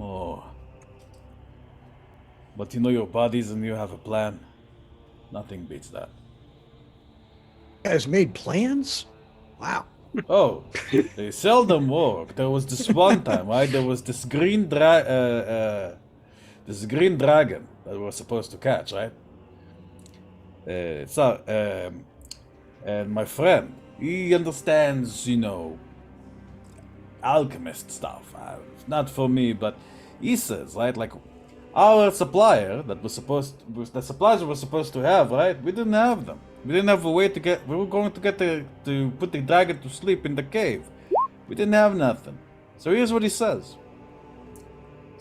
He manages to make a whole bunch of ammonia. And then he said, you know what he says to us? Then he gets us all like several barrels of beer, and we're like, what do you want us to do with this, Mikes? And he says, start drinking. I'm like, okay. Early for celebration, but fine. We start drinking, and then, like, I go up to pee. He's like, no. Over here. I'm like, you want me to pee in this barrel? Yes, pee in the barrel. I was like, fuck Mikes, but okay. Sounds like a weird alchemist. Well, wait till you see where it's going. So, we're all weirded out, but Mikes never leads us astray. We ask him for explain, says it'll be too complicated. So the day after, right? There's no Mikes, there's no barrels. We're like, what the hell? Where did he go? We go look for him. There's a celebration in the village. You know what that fucker did? He blocked the lair's front entrance. Went on the ventilation shaft and dropped the ammonia and the piss into it together. Sealed that too. The dragon died. Apparently it makes some kind of gas. Killed him. I didn't even get to try to fight that dragon. You said it was ammonia, right? Ammonia, yeah. I think- boys hear about this. Something like that. Yeah. Yeah, No, seriously, like, my first year of work was mostly learning how to flush caves out of, like, basilisks and such, so that, Oh, those are nasty. yeah. You don't want to turn to stone, turns damaging. Really. Yeah. One of the worst fates you can get, turning to stone. Well, the biggest surprise we got was when a rookie came in, and that he was just not taking point. Thing happened to him until he started moving. So for his whole entire life, he knew, like, his grandpappy was like a actual, like, sorcerer. That's why I was talking about erratic bloodlines. Sometimes it can jump between, like, it skip a parent or two. He was a stone sorcerer. So when he got petrified, we're like, oh my god, we lost the kid on, like, our first mission, like, taking a new guy out. And we, like, said, all right, we need to rally up. We hear like, screeching coming from the cave. We look down. He's walking around covered in stone, completely fine. Oh my god. Yeah, so of course we have these large tower shields, to, like, block line of sights. One dude even brought, like, one with a mirror on it. Apparently that worked, but it was the kid didn't even know how to cast a single spell. One of the most helpful people we have there. God damn, that's dangerous. Oh. I gotta watch out for them orcas. And then guys hear something like, "Arrgh!" Like a massive roar in the sky. Soon, like, immediately, like, drops the pipe, like, goes for his axe, and you guys see, like, high above the cloud, like, high above, this massive form, like, silver winged but rotting. You can see, like, flying maybe 200, 300 feet above, inside the tower, like, the sleeping Valerie and the baby, like, awake, like, with a like it started to scream. You see that it's chasing after something, flying in the air. Varys is running outside, by the way. And you see Vasilla throw the hood back on and motion everyone. Shh. Very Stay quickly. low. Ptarmigan tells Parvis, fly as fast as you can, see what it's chasing, and come back. What is Parvis's 60 feet. So he's fast as hell. Alright. 60 feet. So I'd say that if he dashes, he's going to be able to at least, like, catch a glimpse of it. The Silver Argenvost is chasing what seems to be a mind flayer. And the one that you've seen before, the one that was allied to Lysa. That guy. It seems to keep stopping on, like, blasting it, but seems to have no effect as it attempts to get away. Ptarmigan starts chuckling. Like, the chase disappears from view. As you hear like another roar in the distance. So the like the opaque blob of like the ground kind of rises up, and the elven kind cloak kind of comes off. You got eyes on that? I'm like, yeah, that's. I think you've seen the dragon before, haven't you? The what? Oh, yeah, we have a dragon here too. We're dealing with, and the dragon was chasing the mind flayer we're dealing with. Man, look like a normal dragon. Yeah, but yeah, okay. It was the mind flayer. Yeah, there's a mind flayer out there. Yeah. So No, I remember that shit. yeah. So the Yeah, dragon's now chasing I was the mind there. flayer. Yeah, that's right. That's right. It was that. Yeah, that yeah. So who knows what that means? Well, it's not chasing us, so thanks. You might want to let the others know that's what was happening. Yeah. Yeah. Yeah. I was going to look at the ground where Parvis was poking at whatever was on the ground that came running across the screen. Yeah. Bassoon, since you're the one who's least likely to scare the shit out of everyone else inside, let them know that we're in the clear. Right. Shit. Fucking mind flares. Right? Yeah, I don't know what that's about. That's just getting a bit too crazy now. Yeah. Reminds me of the drow too much. Not a fan. I don't know, I like the drow that we had running with us. She was pretty cool. Soon. I didn't like the look of her. Yeah, and I Never just a drow.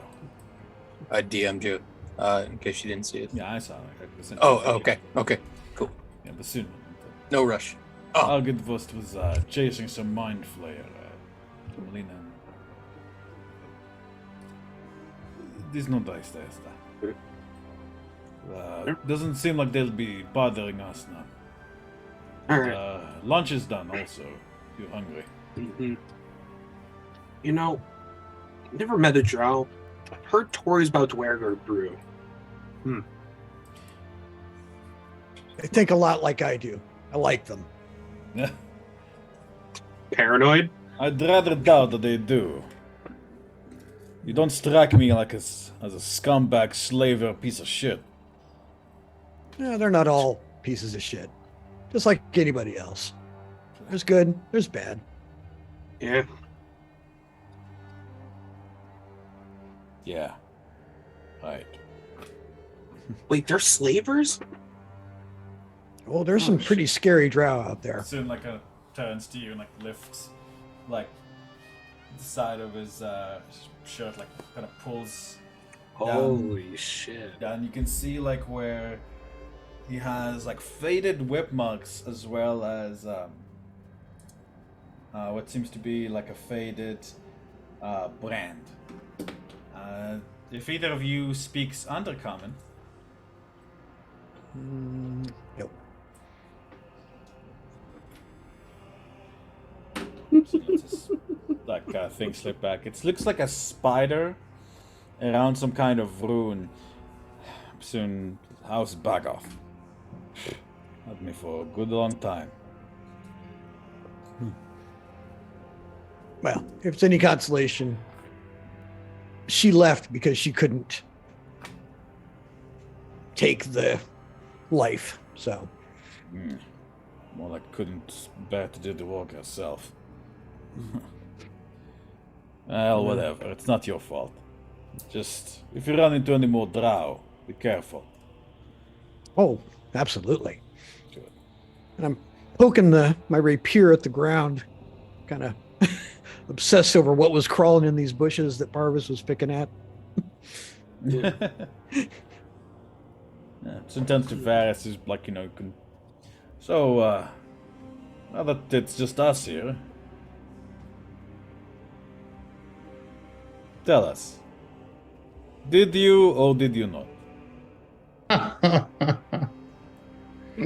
I won't tell her. It's your business. She's not my type. Who is?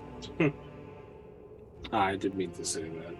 But Soon no, looks over Scylla like, hmm? you've seen him. You should see him window shop. But no, seriously, you don't know anything about that? I don't know anything about that. You ever heard the name Danan, maybe? Varis, give me an history check with advantage. I mean, I was looking at the damn thing, trying to figure out if I knew it. Remember your fucking backstory, or else.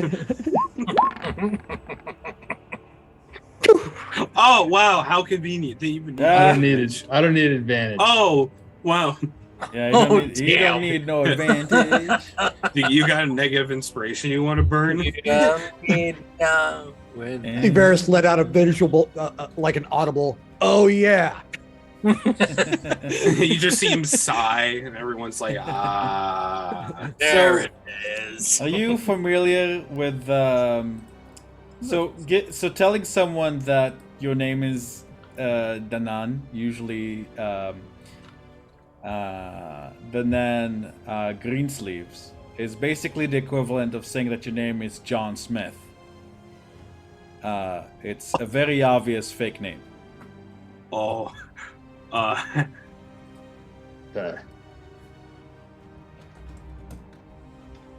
Okay. His name was John Doe. And they're calling me John Doe, basically. So, putting two and two together, like whoever it is that might be impersonating you, or you yourself, gave her the name. Yeah, my name is John Smith. Got it.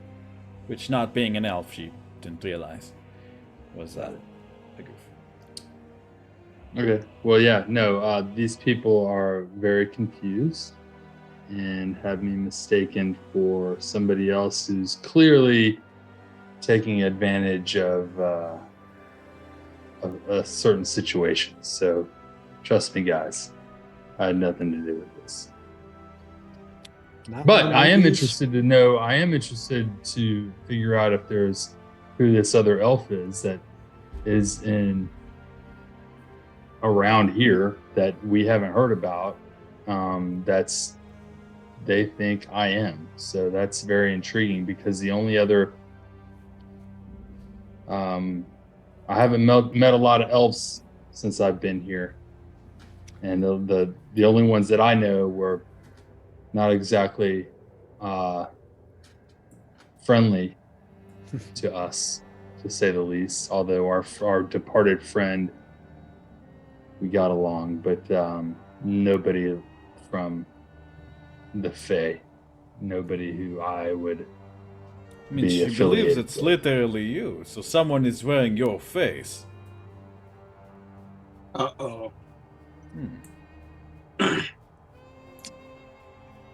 That's strange. You ever piss off any Fae creature?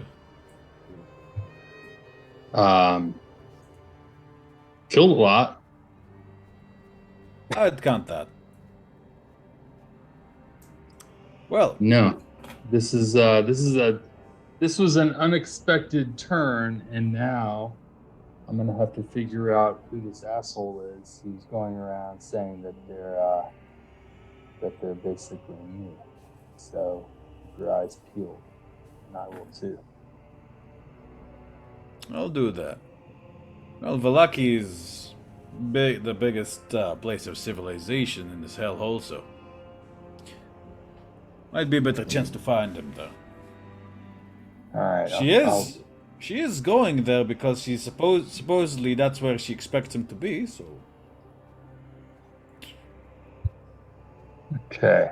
Well, he said he'd come back for her. He's just going to Valaki to arrange a proper wedding. Yeah. Well, that's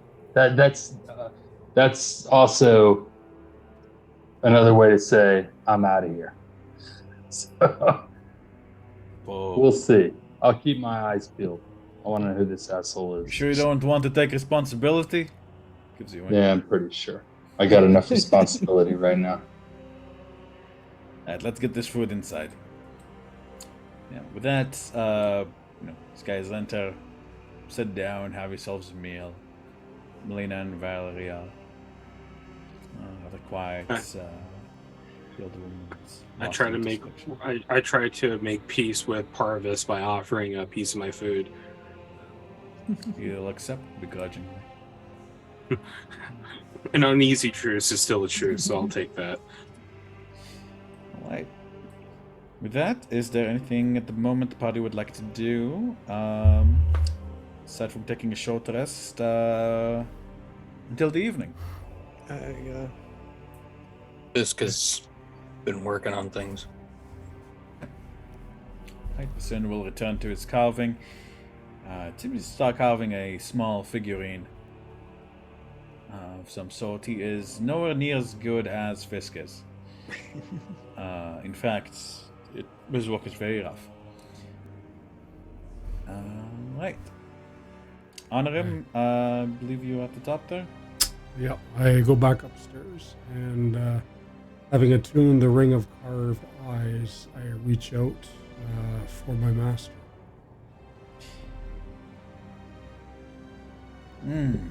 You'll as you Can kinda I- close your eyes. What's up? Can I interject in all of that conversation out there before Onorim goes up? Certainly. I sent you a roll, so take it for what it is. Mhm. Fiske goes up to Onorim and holds up a leather holster that goes over the shoulders and holds the two pouches, leather pouches that look like the shape of books. And the parts that go over the shoulder cross over the back. And in the center is a leather piece that has pressed into it the image of a cat that kind of fades and transforms into a wolf. And under the left arm is a small leather pouch. It's slender, looks like it would fit a wand. So, one book, and a wand. And Fiske comes over and holds it up to Onorim.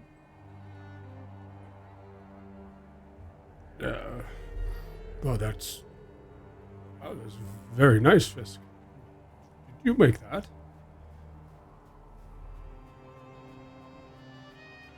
Yes. I'm sorry. Is that for me? Yes. What? Wow, it's.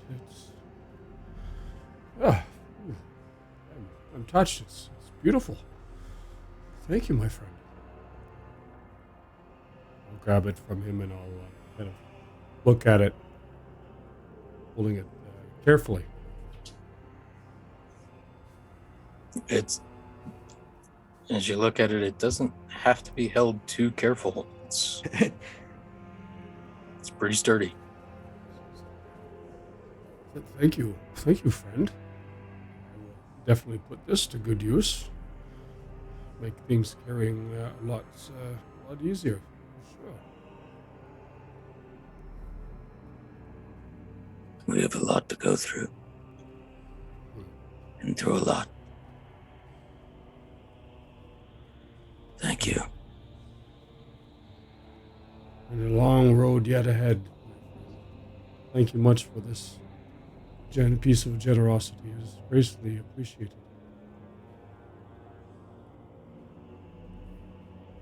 I'll put it on. I'll take off my cloak and put it on and adjust it and slide 2 spell books on the side and a little the wand of pierce through. I'll kind of slide it in the little pocket there. I'm not sure how you got it to fit so well. You've been sizing me up while I sleep, Fiske. It's like a glove. Not while he sleeps. That is comforting. Again, thank you. Fitting for a guy who doesn't hide behind a spell book and a desk. Give him a nice bow. Put my hand on his shoulder and says, look him in the eyes and say thank you.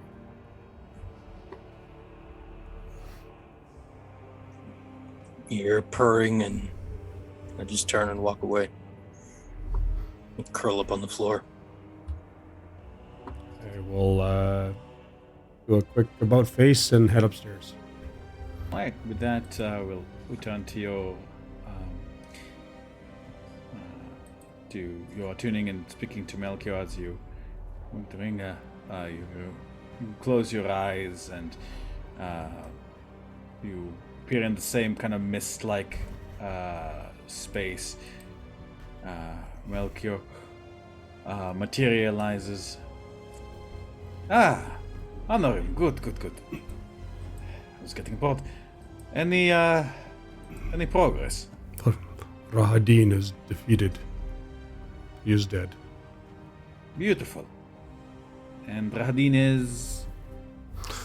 Strahd's right-hand man.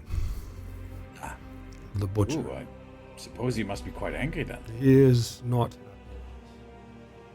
Although he did say that he would be back. I don't know if that is portending something or if he's just pulling our chain. But hopefully it is not the case and he is gone forever. I'm sure we will find out. The me you are speaking to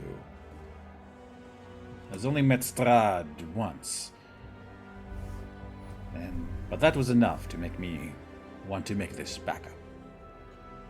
Be rather wary. I don't know how he would return someone from the dead, as that is not exactly easy. At least for someone of his, I suppose. That, an undead, sure, that can be arranged. But you can't turn a corpse into a vampire, at least as far as I know. And again, the man is supposedly a genius, so it is to be seen. Well, I suppose that means you took down a rather powerful opponent. I'm very proud of you. I find that in death, my tongue and emotions are easier to come to terms with, I suppose. I suppose in a way I'm not truly your master, I am merely an image of him, taken to preserve him in some sort.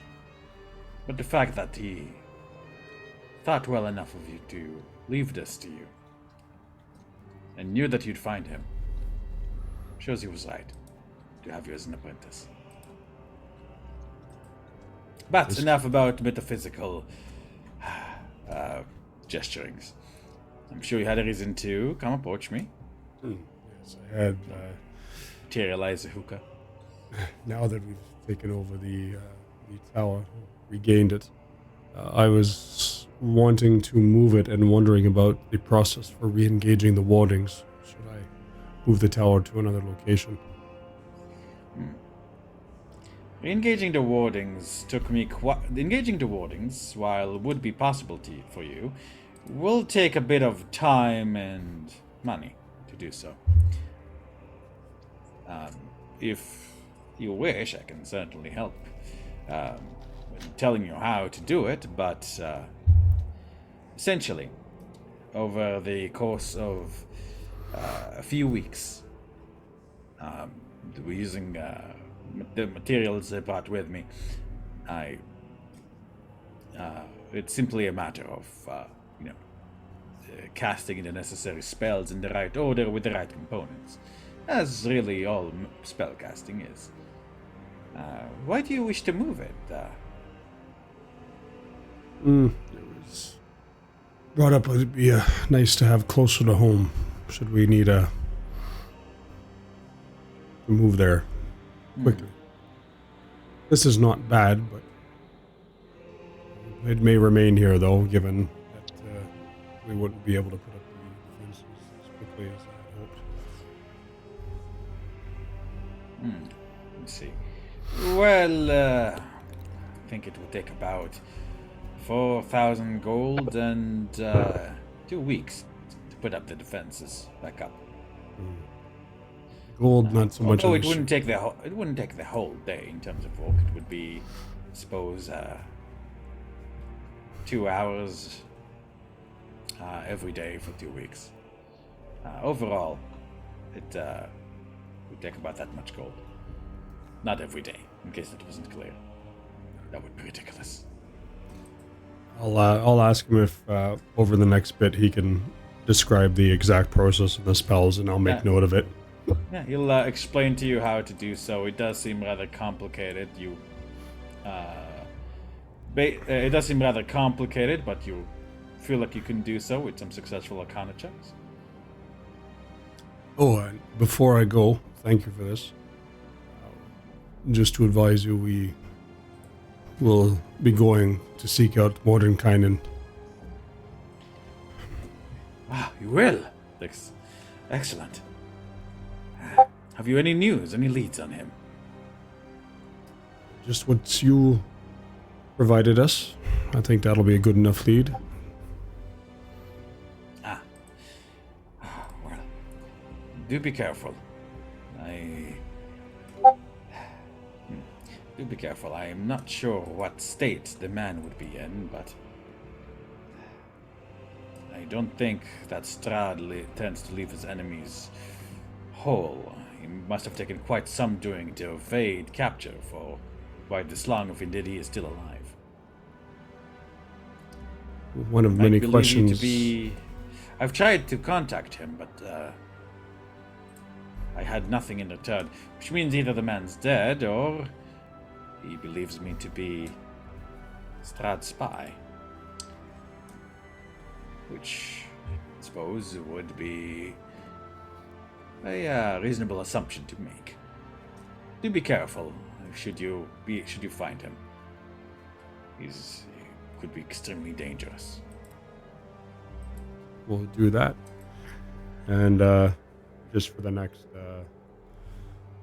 maybe hour or so, I'll fill him in a little more detail of what we've gone through since coming to Barovia, just so he's not Melchior, but he may be able to bounce things off of him. And anything in particular you'd like to seek advice for?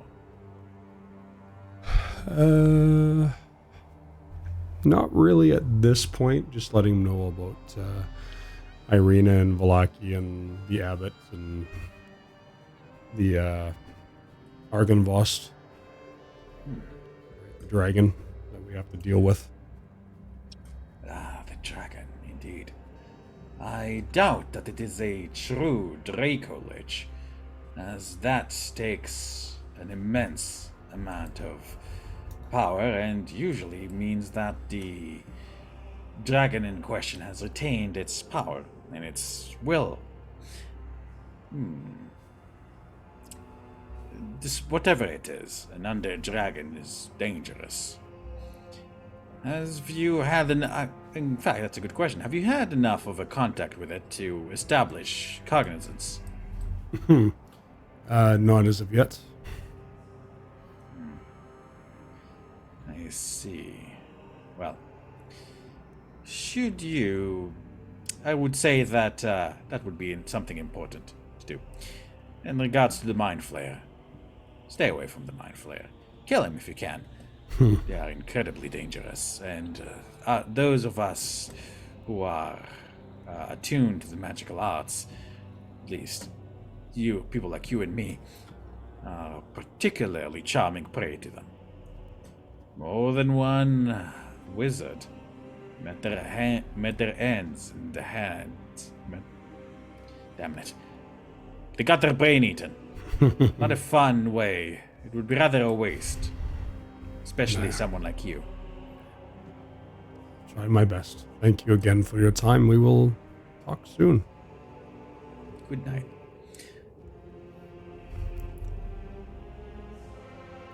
Alright, he retreats, dissipates again.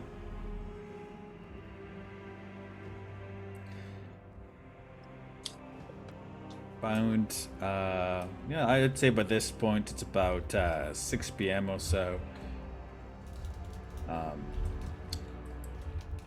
This would, at some point, after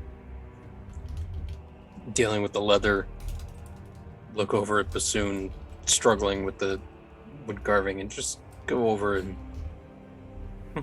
like give him this little change your position, change, hold it this way, that kind of thing. He had like 3 or 4 attempts by now, and you can see his hands are like covered in small cuts. Oh, he's holding, like he's putting way too much power, like when he has like a tough spot. So, oh, thanks, Fiske. In fact, Fiske, you notice as you explain, see the baby's looking at you, very closely, and with open, curious eyes. His Baby. mom has drifted back to sleep. She's very clearly exhausted by the events of the day. The baby's looking. The baby's looking. Soon hasn't noticed as he's trying out your techniques.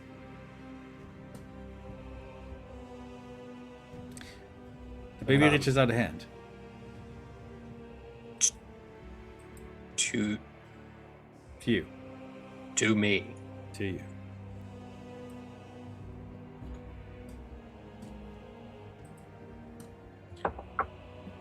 Looking at the baby just kind of out of the corner of my mouth, I say to Bassoon, finesse, not strength. And I start walking slowly towards the baby in the mother's arms. I sit in front of it, maybe a foot away. Tries to like reach out for your face. I put one finger in front of it and let it touch. Grabs the finger. My regular, not the spirit beast's hand. Yeah. Oh, yeah, I was gonna ask. Yeah, it grasps onto it. You feel that it's a very cute baby. It just holds on to you with regular baby strength. It looks into your eyes, and now that you're sitting this close to it and looking into its eyes, you can see that they are, that the sclera are pure gold. Reminds you very much of the same gold that the abbot had in his true form, like where the cut, the crack was. Reminds you very much of that kind of gold. In my head, we all say together, kind of all of the voices kind of melding into one. Can it hear us?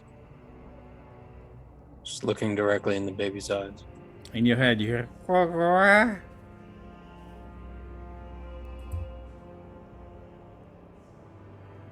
Its eyes light up with curiosity, and but you hear a baby gaggle in your head.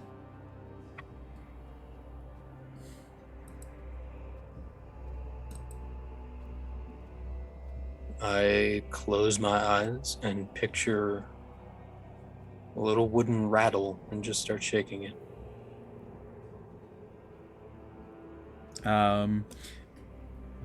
You in your mind, the picture, the rattle starts shaking, and then a hand materializes around the rattle, and the baby has. It's strange. You can tell that it's not the image of the baby isn't coming from you. The baby is holding the rattle, and Varis is holding the baby. Except Varis is dressed differently.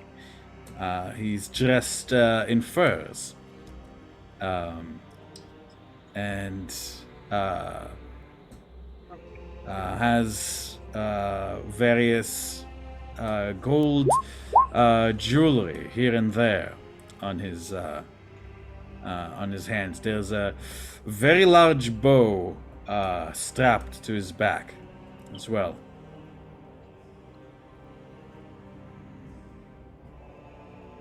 But it's Varus. Like, there's no mistaking. It's Varus. There's no mistaking the face that it's Varis, but like the equipment, the clothing doesn't look like a Varis. There's like a, from the baby's perception, like Varis is wearing a bit of a goofy, warm expression, which you've never seen Varis do.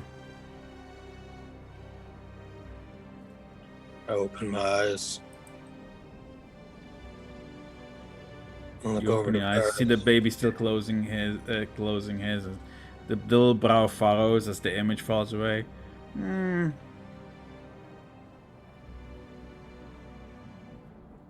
We can make it one. I look over to Varus. Looks to Varis too. Tries to reach out to him. Like, like kind of like he wants to be picked up, but Varys either doesn't see, I think. Oh, I don't know, Varys, do you? No, Varys is over there. He's not even paying attention. He's smoking his pipe and he's looking at his arrows, sharpened arrow tips. Yeah, the baby. It's a little sad, but after a few moments it gets tired and starts whimpering quietly. Still holding onto my finger. It seems to realize that it is still and calms down a bit. I close my eyes and bring up the picture that I saw of Varus with the furs. And then Deborah. the image splits to show the one in furs and the Varus in the room. And I say out loud, no, not the same.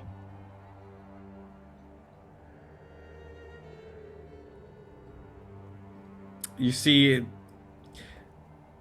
the two Varises kind of go hazy in your mind as the baby's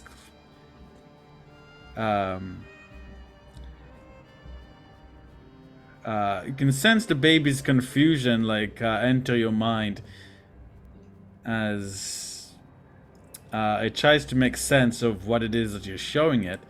I'm gonna roll an intelligence intelligence check for the baby, which is not a sentence I thought I'd say.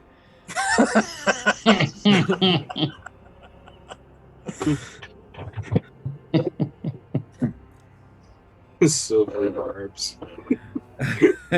You see, it seems that there's some understanding as the baby,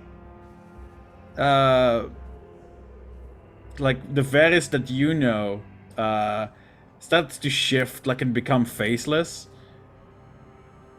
And his form kind of grows hazier as the baby imagines itself very firmly held by only the one that it knows, the one with the furs and the large bow. And as that happens, that Varis takes more definition.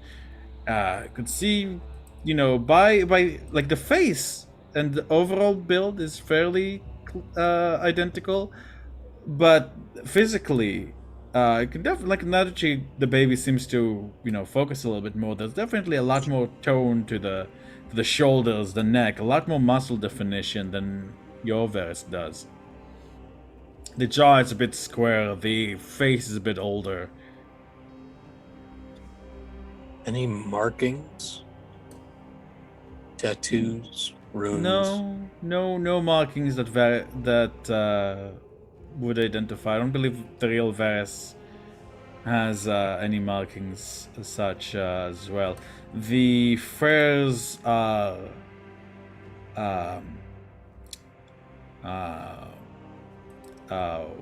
black and quite rich looking.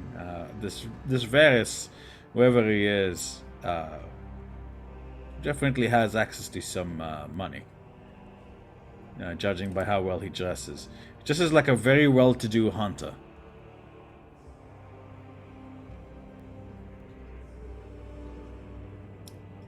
We will help it if it can. Fiske, I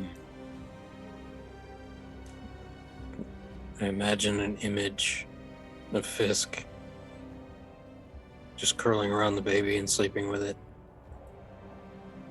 Just kind of tucked into the belly and Fiske wrapped around it. So this is an image, or are you doing it? Sorry. An image. Okay. The baby imagines you like a very big tiger wrapped around the whole family. Like a very big cat. You're basically a very big simplified version of yourself. Wrapped around the family. And in a protective kind of way. It's very cute. And I open my eyes, pull my hand away. Sleep. And I turn around and walk away. That seems to work. And I look and I lay down, staring at Varis. Didn't say anything. Varis notices the interaction, but is still just sort of looking up at Fiske. Not saying anything, but he definitely knows something's going down, or something that he's being talked about in some fashion, or he is being Knows enough about Fiske. Oh, it's my turn for plot bullshit. Great.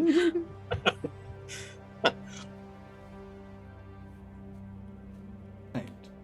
A couple more hours pass as the three women, Valerie and the baby are sleeping. Bassoon is practicing his carving. I'm sleeping if I can fall asleep. Onorim's upstairs. Combin's sleeping. So it sounds like people are okay with is anybody setting watch, or are we okay as is? I'll sit here locked up and snoozing. Alright, Fiske, Vasilla, Varis, sleepy time? Oh wait, you wanted me to remind you we're doing the saving throws thing? Thank you, guys. So, in order to enhance tension, I will be rolling your wisdom saving throws. Oh, so we don't even get to know. Yes. I like it. All right. Okay. Alrighty. So I'm just. All right, everyone, make sure you pass your saving throws to even further gaslight ourselves. Okay. Yeah. Alright, so This is a long dream. So This is before we start our long rest, does anybody have anything to do beforehand? I think we all did what we were doing. Who has the doll? Good question. Who has the doll? I think Varis had it last. Varis had it last, yes. I do have it. I do have 2 levels. Oh. I don't know how everyone else is. Oh, I'm good. I was gonna claim it for funsies, but you actually need it. So Let's let the wizard rest. If we could give him the doll, please. okay. For now. I've got 2 levels too, but here you go. Wizard. Oh, you do? Yeah. Holy crap. Yeah, you take it then, Varis. I'll take a chance on the roll. Well, the problem that we have here is I suddenly feel like I have no control over my dreams. A strange sensation comes over me and says, I don't think we know what's going to happen here. So, no. I think I would rather you have the doll. So I'll throw it over to you. Okay.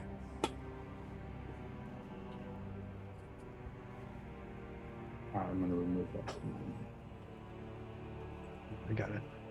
Ding, ding, ding. Yep. All right. And here we go.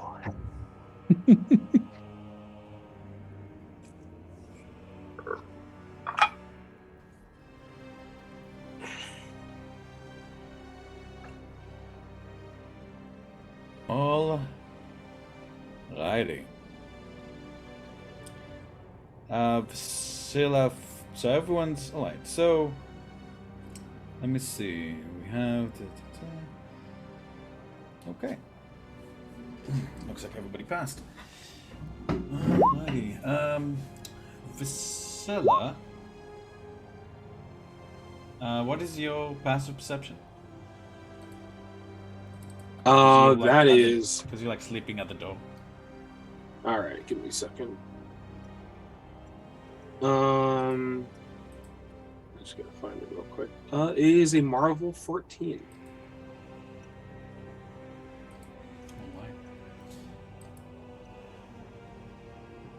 Okay. Alright, thank you.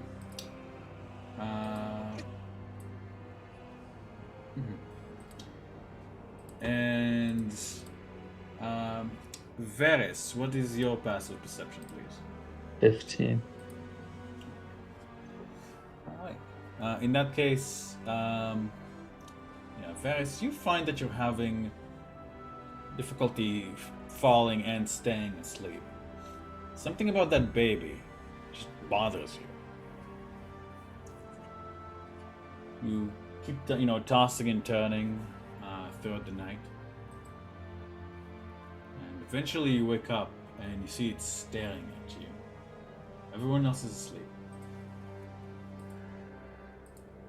And you realize as it's staring at you, its eyes are gold, edge to edge.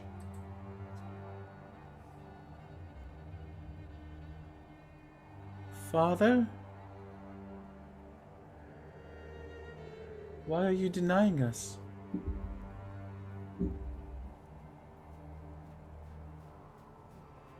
Kind of steps All right, out of Mom's hug and starts like crawling towards you, Varis. Okay, I'm going to let it come all the way up. And then I'm going to reach out and I'm going to grab its face again.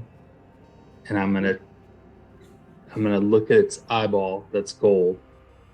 And can I tell if it's like, is it just gold colored but an eye, or is it like gold that's like an eye? It's like gold colored eye, but it's like, just like the abbot had.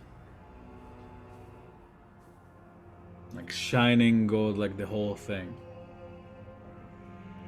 And you feel a sensation of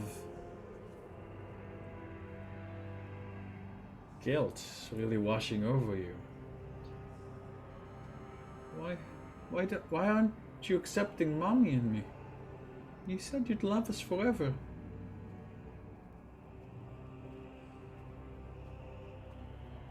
You're mistaking me for someone else. No, I'm not. It's you. You forgot us. How could you do this?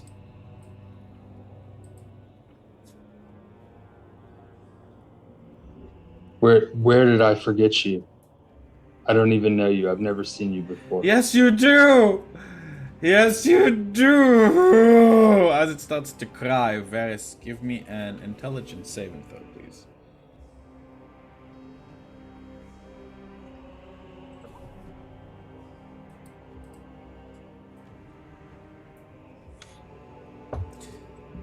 Varis, like, it's very, like, you feel like the way it's crying is like starting to really break your heart, but you can tell like there's something else going here. Like, this isn't supposed to happen.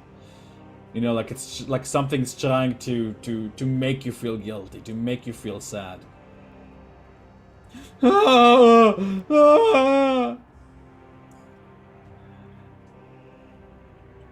Okay.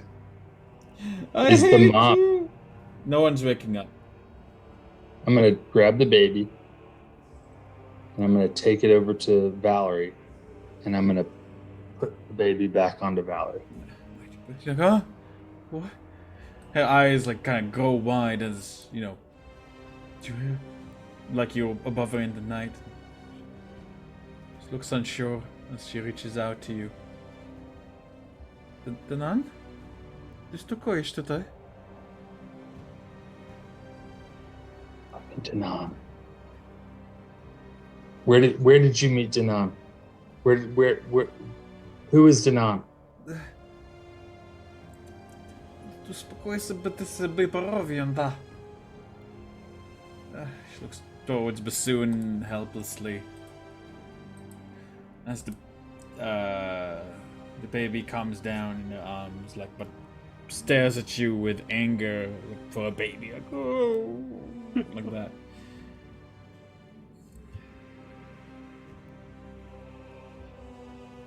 I'm gonna go back and walk.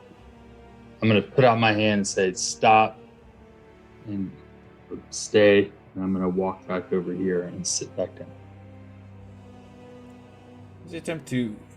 As you start walking back, something strange happens to you, Varis. You realize that the distance between you and the spot where you're sleeping is growing and growing. The more you walk, when you hear a gasp from Valerie, you look back to her, and you realize that she is massive right now. You're about the size of a small, like a tennis ball compared to her. I hate you! And you realize the baby now is towering over you and goes to smash you down. Varis, as Valerie screams in fear and awakening all of you. I'd like you all to roll me initiative. You've all been shrunk to about the same size as Varis. Do we have like high-pitched helium voices, or is it like Absolutely. I gotta You fucking see, like, roleplay this you now? see the What baby, hell? like what did I just small do? angel wings come out of its back. It gains a small halo as it flies and begins to grow larger and larger. Oh god, I hate the fact I asked that. I have to do the high-pitched voice now. Oh no. No, you don't have to. You don't have to. I was like, what the fuck is going on? I'll just do it.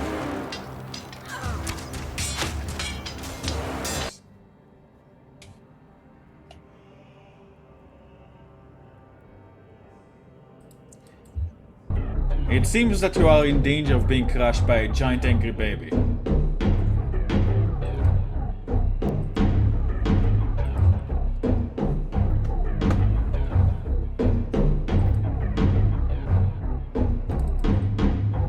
Onorim, could I have a...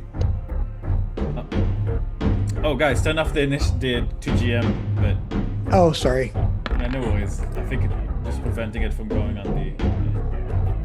There we go. Oh, yeah, whoops. Alright, you Yeah, guys are turn all that off. awake Okay. and tiny. You guys are all about the size of tennis balls. The baby, you guys are all considered tiny. The baby is considered gargantuan compared to you all.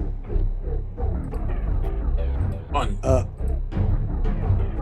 Yeah, I really rolled highest the one time I didn't want to. How much you see Varis is like grasped, like gotta like crawl down as like the baby's like threatening to crush his head.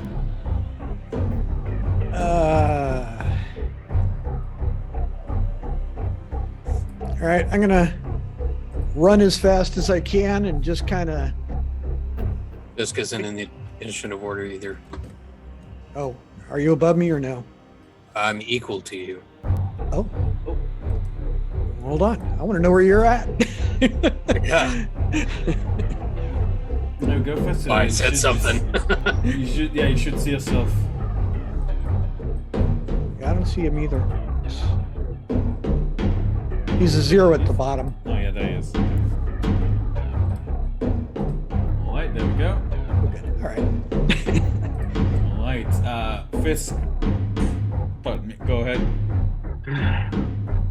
Okay. I am going to run straight up to the top of this thing to its face. Like to see like its face is massive. Fisk, it feels like everything is absolutely gargantuan. Everything is considered difficult terrain, and this isn't 10 feet. This is 100 feet for you. Step So of the wind, you I'm gonna need- get all the way up. Yeah, so you're going to need a lot of speed, which I know you have a lot of speed, but like, do you have at least? Since it's 100 feet in difficult terrain, that means 200 feet. Are you able to run 200 feet? I pull the Voltusha and do step of the wind. Yes. Monks. He's a Tabaxi Tabaxi monk. What the hell are you expecting? Yes, of course. Hey, can you set the world record for us real quick? Yeah, sure. Yeah. Okay. I have to go to Asia? All right. I get up to its ear. Oh, are you climbing it too? Okay. I climb up to its ear and speak into its Gravy. ear. How much speed do you have? So Enough. 45 times 2 times 2, so 180. So 180 dashing would give you enough. You have a climbing speed, so yeah, that would be enough. It's insane, isn't it? Yeah. I'm guessing you're using Step of the Wind, you said, right? Yeah. Alright. Yeah. Like you're up to its ear. It doesn't notice, it's like keeps screaming, like its ear is like a massive cave for you. I am going to say into its ear, rest. It's not the same.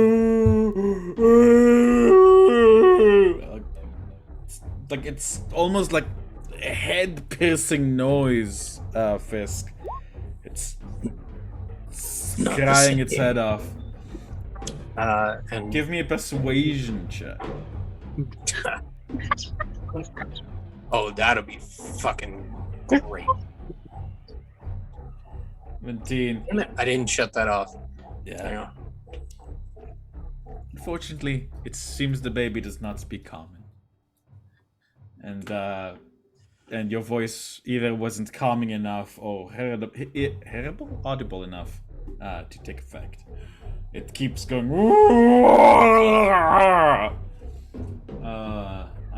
Probably. Fisk, is there anything else you'd like to do? Oh, it's my turn. Armagen. Fisk is holding on to dear life on top of the baby's ear. Didn't mean to do that. All right. As he's about to squish, attempt to squish Varis. And that's with the scale that we're at, he's out of reach of me. I can't really get to him. I'm not Fisk. Right? That's true. Okay. Not directly. Like you are. 'Cause Like, yeah, like I'm on the about- other side of the room. yeah, That's a like, long yeah. way. Yeah, you're easily about 80 to 90 feet away. Just trying to get a good feel for this. All right. I'm going to go to the maximum of my movement Mm-hmm. and cast. Yeah. I just noticed what Vasila said in the chat. Cast protection from good and All evil. Alright, on yourself, I imagine. Yep. And while I do that as a bonus action, Think I like cast. this box is like massive and in your way, and like you kind of have to really like maneuver Yeah, around it to see yeah. the kid. Like, you're like Yeah. No, I'm going as far as I can without killing my movement and cast Shadow Blade as a bonus action after protection. And that's it. Onorim, I believe you slept upstairs. Yeah, I wake up and I am in bed. It's tiny. You're normal sized, actually. And what do I hear? You hear the baby crying a little bit. Probably just a toothache. Its mom will probably wake up. I pull the covers back up and I go to bed. Yay!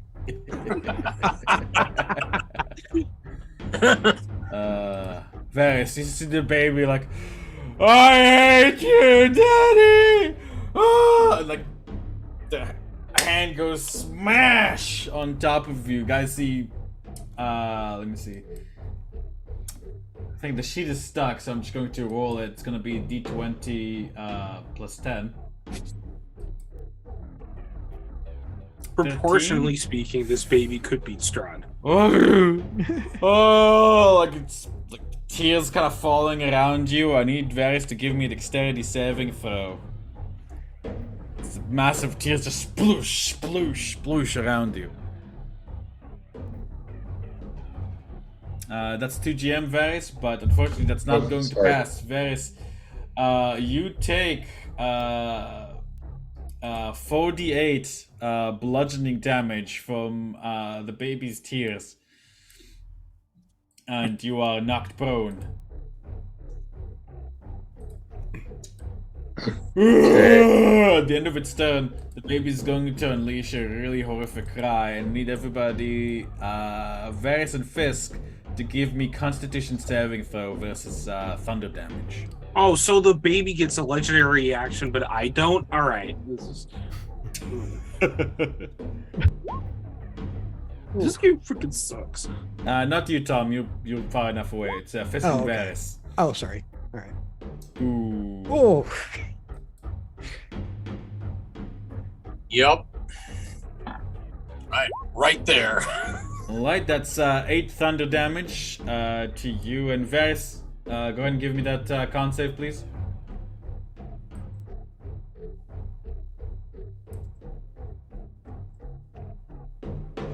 Alright, Varis, you pass. Tom, your familiar has its own initiative for some reason. Well, yeah, I rolled it. That way he can. Yeah, he's just gonna fly over to me, going, "What the hell?" No problemo. Varis, you are prone and kind of like in wet, like covered in like salty baby tears and a bit of your own blood. Okay. Baby's face, like the baby's red, angry face, like towers above you. See it raise its hand, preparing for another smack. Is it an action or a bonus action to stand up? It's half your movement. Okay, I'm going to use half my movement to stand up. Right, you stand up. And then I'm going to cast Blur on myself. Right. And then I'll use my other half movement, which is like 2 feet now, because I already have disadvantage. You're fairly Just certain you're trying not to going to move be away a able to little get bit. away from it normally. That's it. Alrighty. Vasilla, you're up. You are teeny tiny. You can see the little crumbs of you are surrounded by crumbs of your meal, and there's the size of boulders to you. A massive baby. The baby is trying to crush Varis, while you see the mom and the grandmother like held by golden chains of light to the wall, unable to intervene.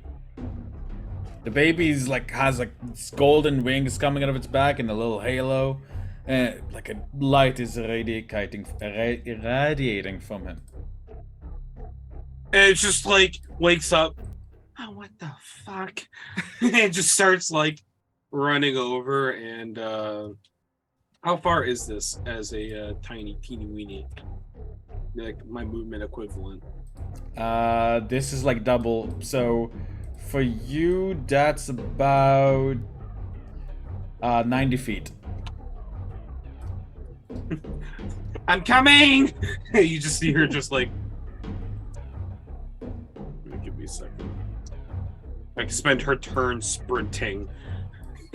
As you reach like the edge of the elevator, sorta, like you don't quite realize, but like the crack in the floor where the elevator sits in is freaking cavernous. I need you to give me let's call it an athletics check to attempt to cover it with your long jump. I mean, like, my natural long jump is, what, like 16 feet? Okay, I'd say that covers it. Okay, alright. Like you get just past it. Mm-hmm. Alright, that's gonna be my turn for now. Says Zach.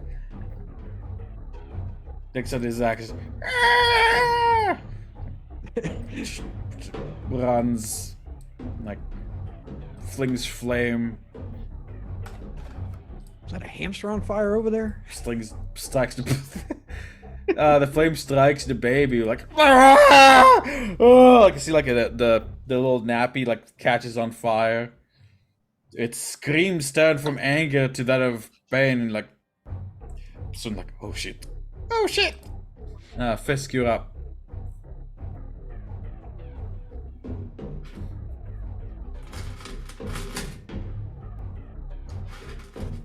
Fiske. Yeah, I'm thinking. No.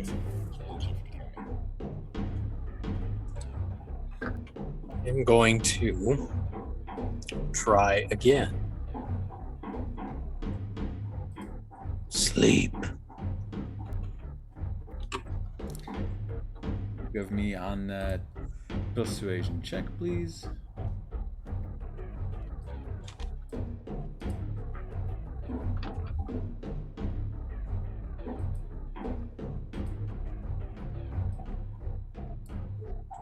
Where are you?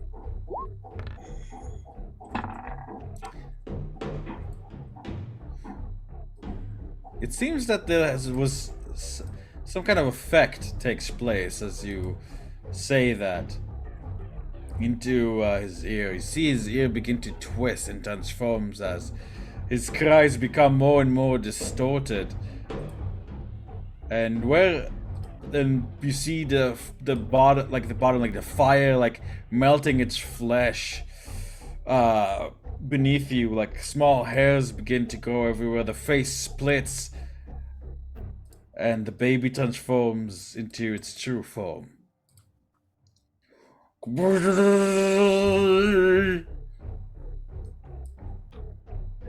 I wonderful. hear you.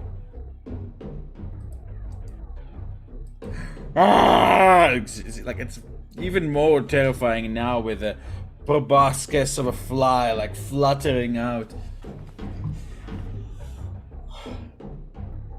Okay. And like slashes at the out of the ear. Fiske, give me a dexterity saving throw, please. You weren't expecting that.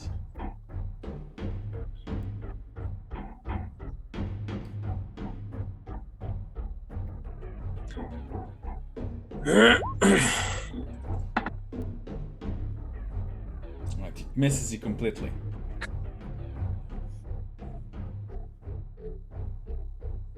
See, it begin to grow more and more, or maybe you guys are beginning to shrink. So, whatever this thing is, it's not the little baby anymore. It's still a baby, but like now its head and like the little angel wings transform into fly wings, and the bottom half transforms into that of a fly.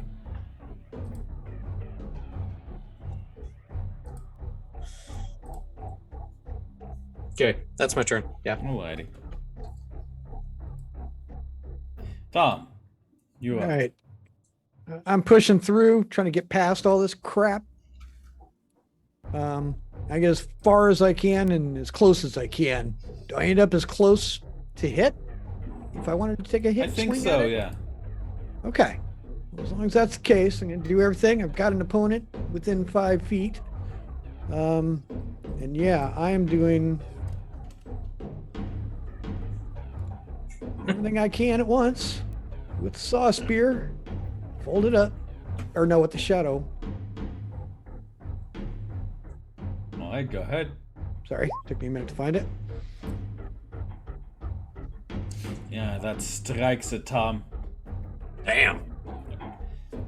Like this sticky ichor like pulls out the baby. Ah! Crying loud. Incredibly loud. And that should have had second level divine smite on it, but that's okay. I'll hit it next time. All right, and that's my turn. All right. And I'm still asleep. The baby on its turn is going to raise both hands, bring them down on Varis. Ooh! It's 11 plus 10. That's 22, 22. I think Onorim was going to do something. Oh. Onorim?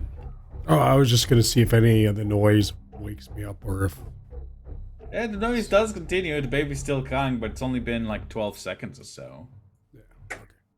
That's all I hear is a baby crying. Then I'll Yeah. try and sleep. Alright, with that, let me see just exactly how blow works. Disadvantage. You got however, that's disadvantage. 'cause I'm 22, blurred. 22. Yeah. Unfortunately, he rolled 2 11s and has a plus 10, so that's 22, 22, which I believe still hits Oh. you, Varis. Varis, as you raise your arms to block it, like kind of like you manage to catch its hand by one of the fingers, just like holding it like this as much as you can. Like you, it becomes heavier and heavier. Give me a strength saving throw, please. Okay, and I have disadvantage on that. Is this to you or to everybody? It's to everybody. You can do it to everybody. Oh! Ah! Ooh, damn. Right. Wow. It is so strong. As but you think that you're able to do it. Definitely. In fact, it seems that it's starting to become so angry that it's not able to choke you. That it's beginning to go blue in the face from rage, as it's quite literally like just stopping the like you know, like holding your breath like sometimes kids do. Yeah. And give me another strength check, Varis.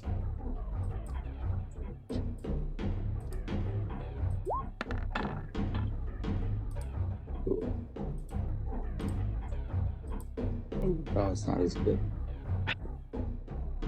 Alright, Fiske.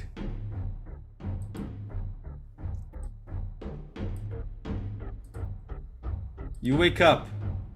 You have quite sharp ears. You see Varis, eyes closed, standing above the baby and strangling it. Jesus.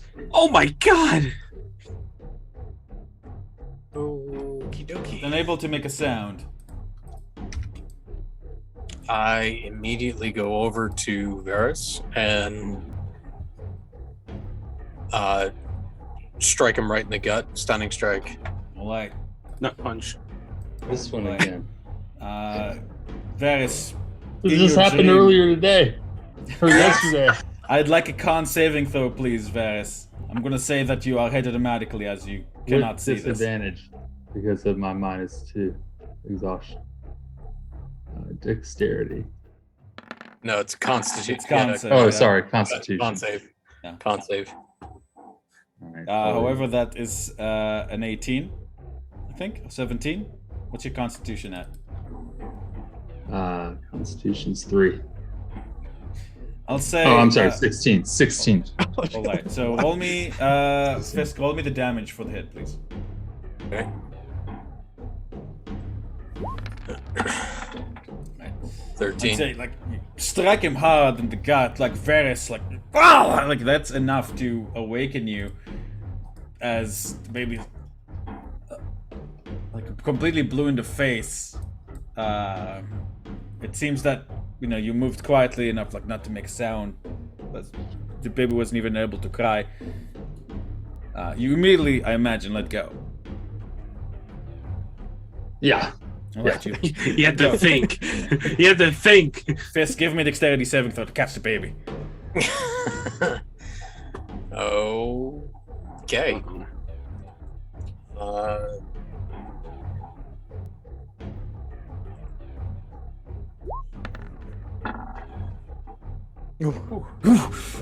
Like you catch it, like head, like just a moment before it starts to gun it. You can see that its windpipe, its little windpipe has been crushed. It's struggling to breathe. It's completely blue in the face. Give me 2 seconds. Fucking sheet, man.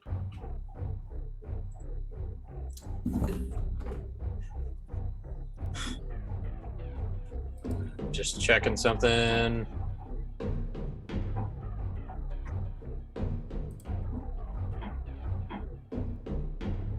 Yeah, I immediately I put my hand gently on its throat and cast Cure Wounds. All right. For a moment, you feel you're panicking a little bit, but you feel Tomas's hand on yours, and you feel slowly the healing energy flow out. In the meantime, Varis, as what you've done dawns on you, I need you to give me an intelligence saving throw, please.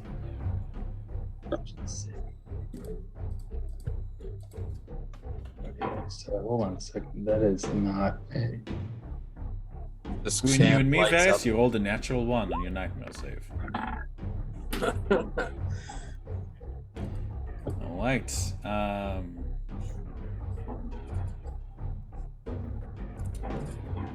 Ooh, that's not a very good result.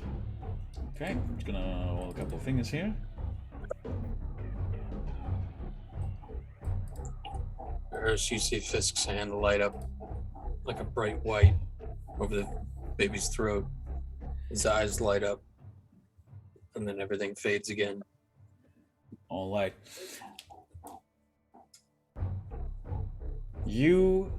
All right, I'm going to say that Varis.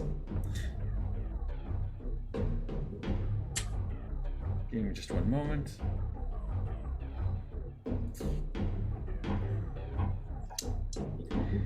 You gain this effect for the next 18 hours. I'm going to DM it to you.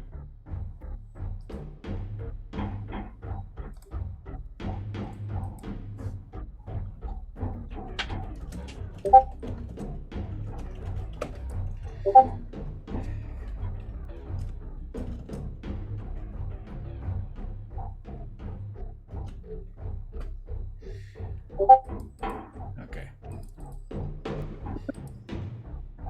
As the baby regains its ability to breathe,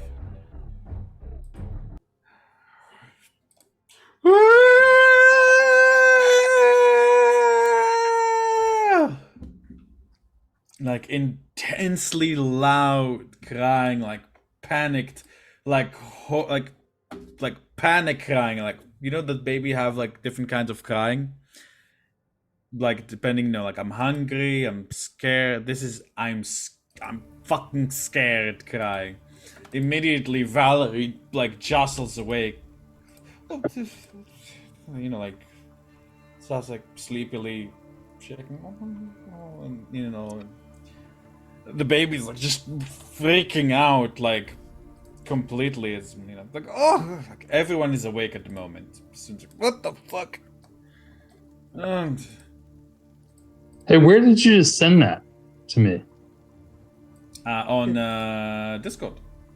General chat. General chat. Oh. Yeah. I thought you were sending it to me direct. Oh, I could have sworn I pressed on your name and alright, no. It's in general. Alright, well. There we go. Yeah, it doesn't seem that she realizes what happened. She's like, oh, no. Uh, she looks helplessly. This not that Vina? Vina? Some sleepily. Does anyone have any wine? Or any other alcohol? Baby probably had a nightmare of something. Ugh.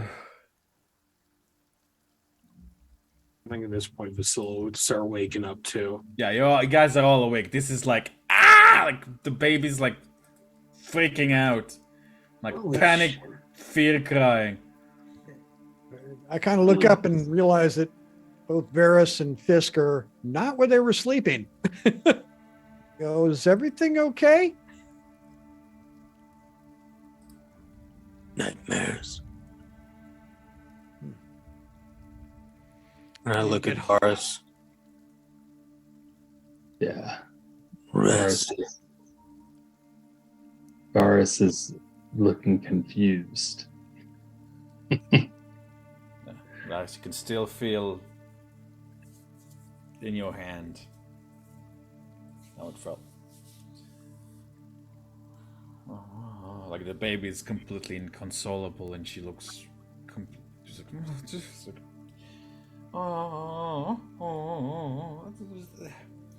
Fisk turns around slowly, puts his hand up, and kind of looks at the mom.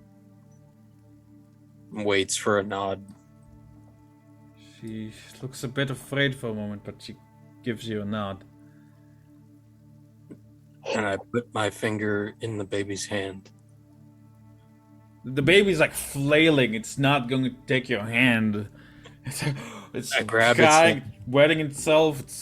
She looks more and more helpless. It's very clear she's only a young new mother. She's not quite used to dealing with this yet. I grab its hand Grab its hand. and immediately send an image of it holding on to Fisk's back, running through a field, wildflowers, the sunset. This is going to be a bit difficult, Fisk. I need you to give me an intelligence check. I just grab its hand and close my eyes.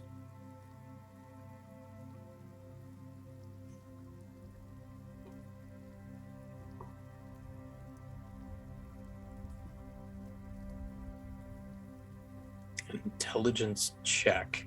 So I know how to hit the save. So a check is just like clicking the word for intelligence, just where your stats are. Okay, because that's just the save. Fortunately, it's freaking out a little bit too much to really be receptive to that kind of thing at the moment. Yep. Melina wakes up. Oh, it is. She clicks the ground like. Что это дистадайна? Like she pushes this little vial like towards Valerie. She'll dip her finger in it and like try to put it. The baby's like, she'll put it like on its gums, and after a few minutes it starts calming down as she puts more and more in there. Baby's head starts swooning. Yeah, I don't let go. I just hold on and keep my eyes closed, stay still. Keep Eventually, sending the same image. Eventually, the baby starts. Like the alcohol takes effect. It's Valerie lets out a sigh and says, "Receiver." And gives you a small, shy smile, Fisk. Oh, thank you. Thanks. She looks to Varis.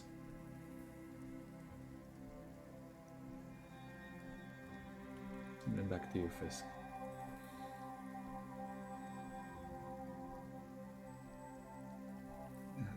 Just Pozeri. She apologizes that it woke us all up. It's all right.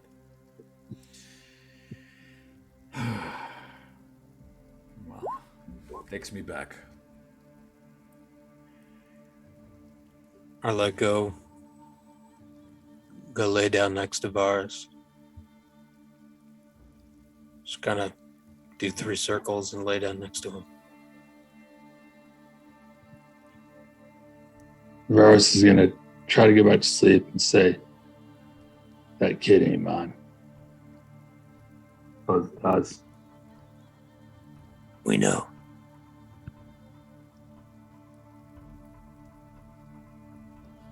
And that's it. All begin to return to sleep. Vasilla. Y'all want?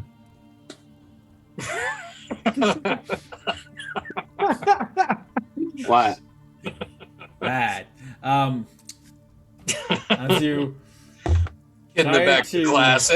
What? Yeah. What? As you try to return to sleep,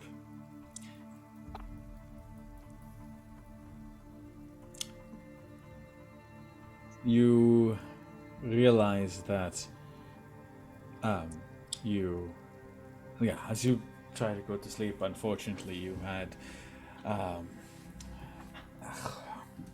you realize that unfortunately you've forgotten to bring any sort of pants with you when you came into Barovia whatsoever. The sudden realization causes you to wake up in alarm, and you spend the rest of the night searching for a pair of pants in the tower. Unfortunately, there are none that would fit you, only very small wizard ones. So both Vasilla and Varis take a level of exhaustion as they experience a nightmare. The daunting realization of wearing booty shorts in Barovia is truly terrifying. Exactly. Still in Speedos. With that, morning comes after everyone returns to sleep and gets the rest of it. The baby's still asleep, but those of you who are early to wake, Valerie is humming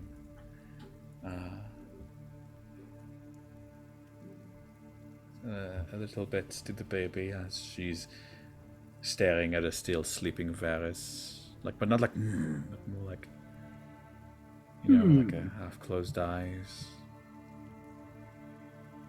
Sad, longing kind of thing.